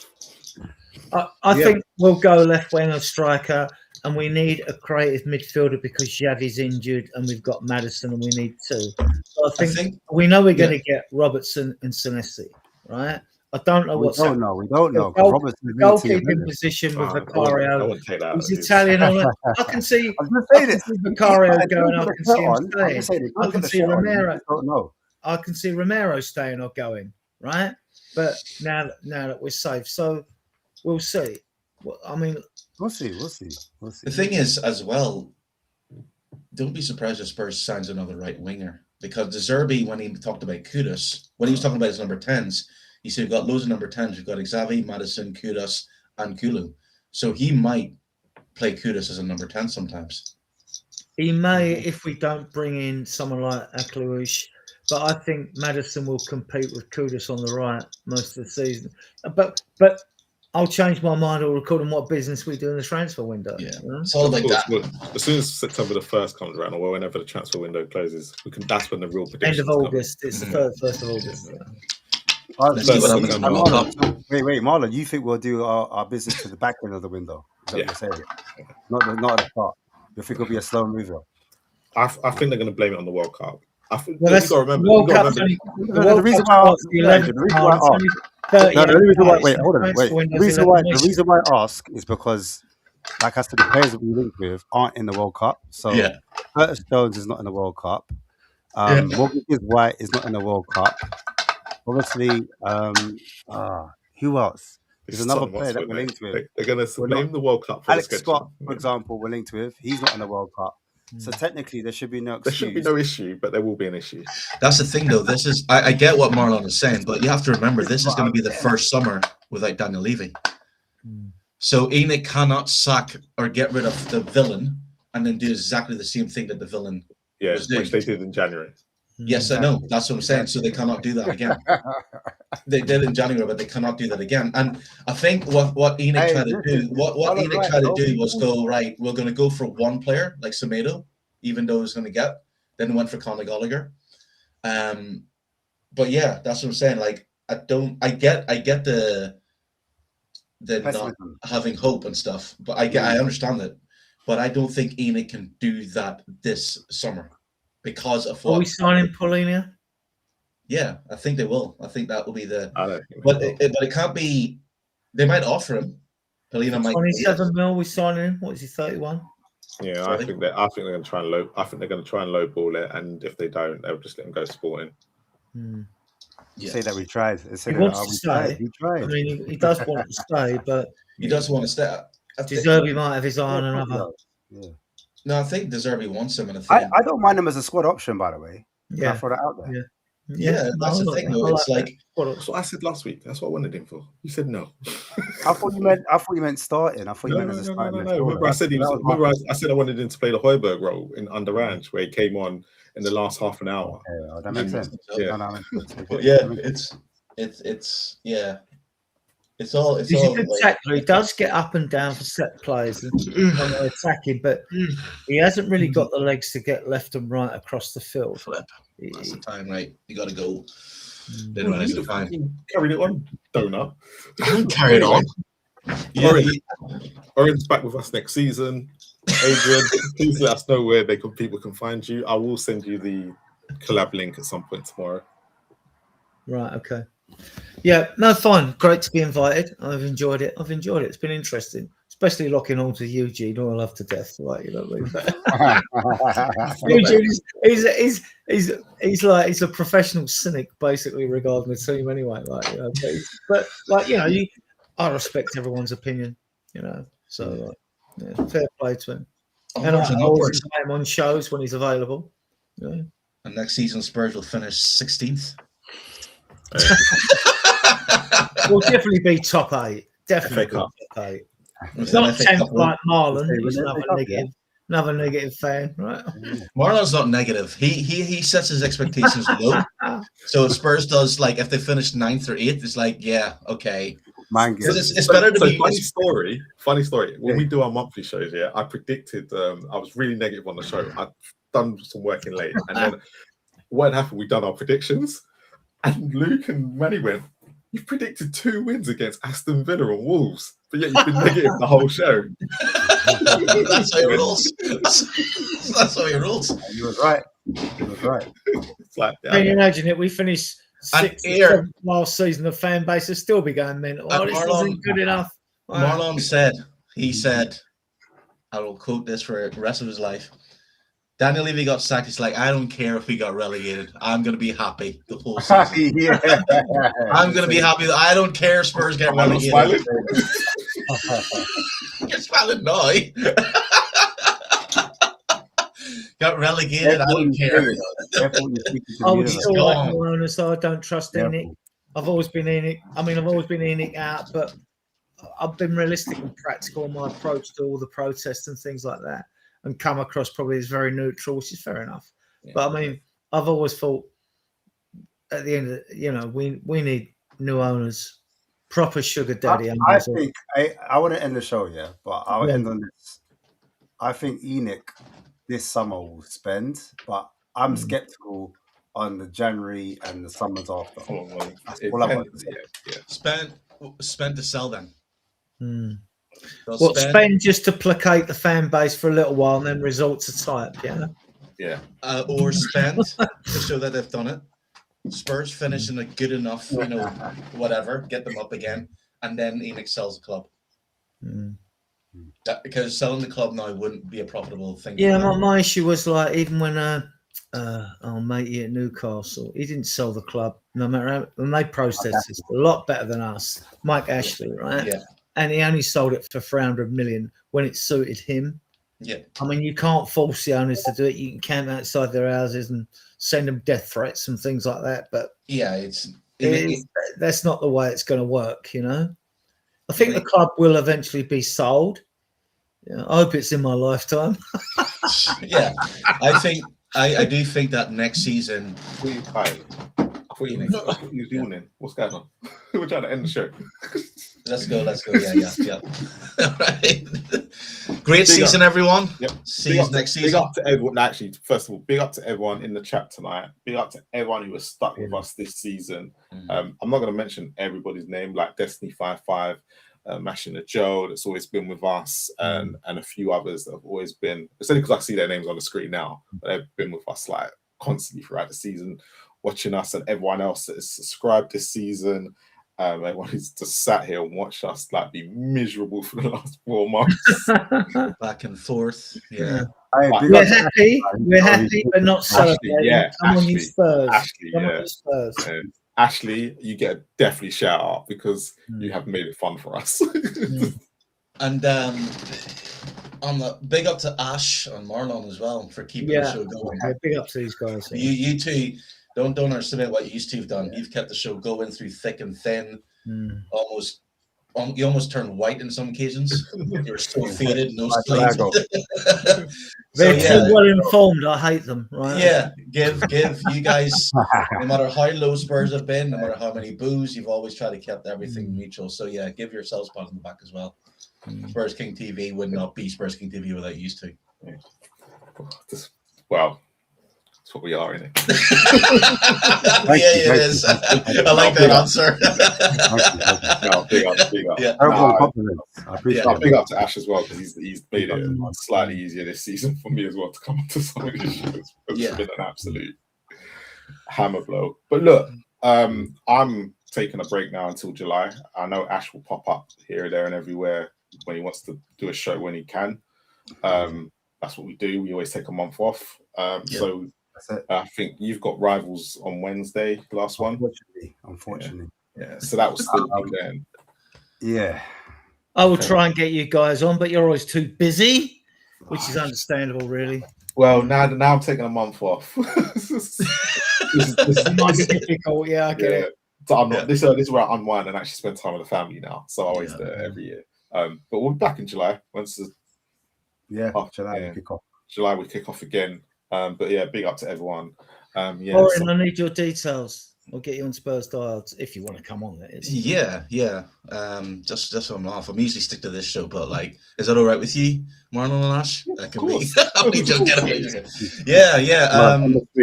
If you've got Marlon's details, just text him and he'll give you my number, and then you can just give me a message to let me know when I'm on. And Marlon, send me his number. Yeah, I will. Big up to everyone. It's been an absolutely long season. Look, we're still Premier League. We're still going. Ash, any final words? Yeah, bring on Wednesday, man. Bring on the flipping. Arsenal going to win that, you know. Oh wow! End the show, Marlon.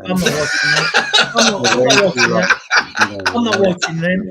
You know what I mean? Arsenal going to win that. It's going to be like PSG bring their A game. They slaughter them. I know. There's not going to happen. It's not going to happen. But you never know. They could just sit deep, get a corner, score 1-0. Thomas Frank's football nearly worked against PSG at the beginning, so you never know. Yeah. PSG hits the bar, post, everything but the back of the net. But yeah. Big up to everyone. See you later. As always,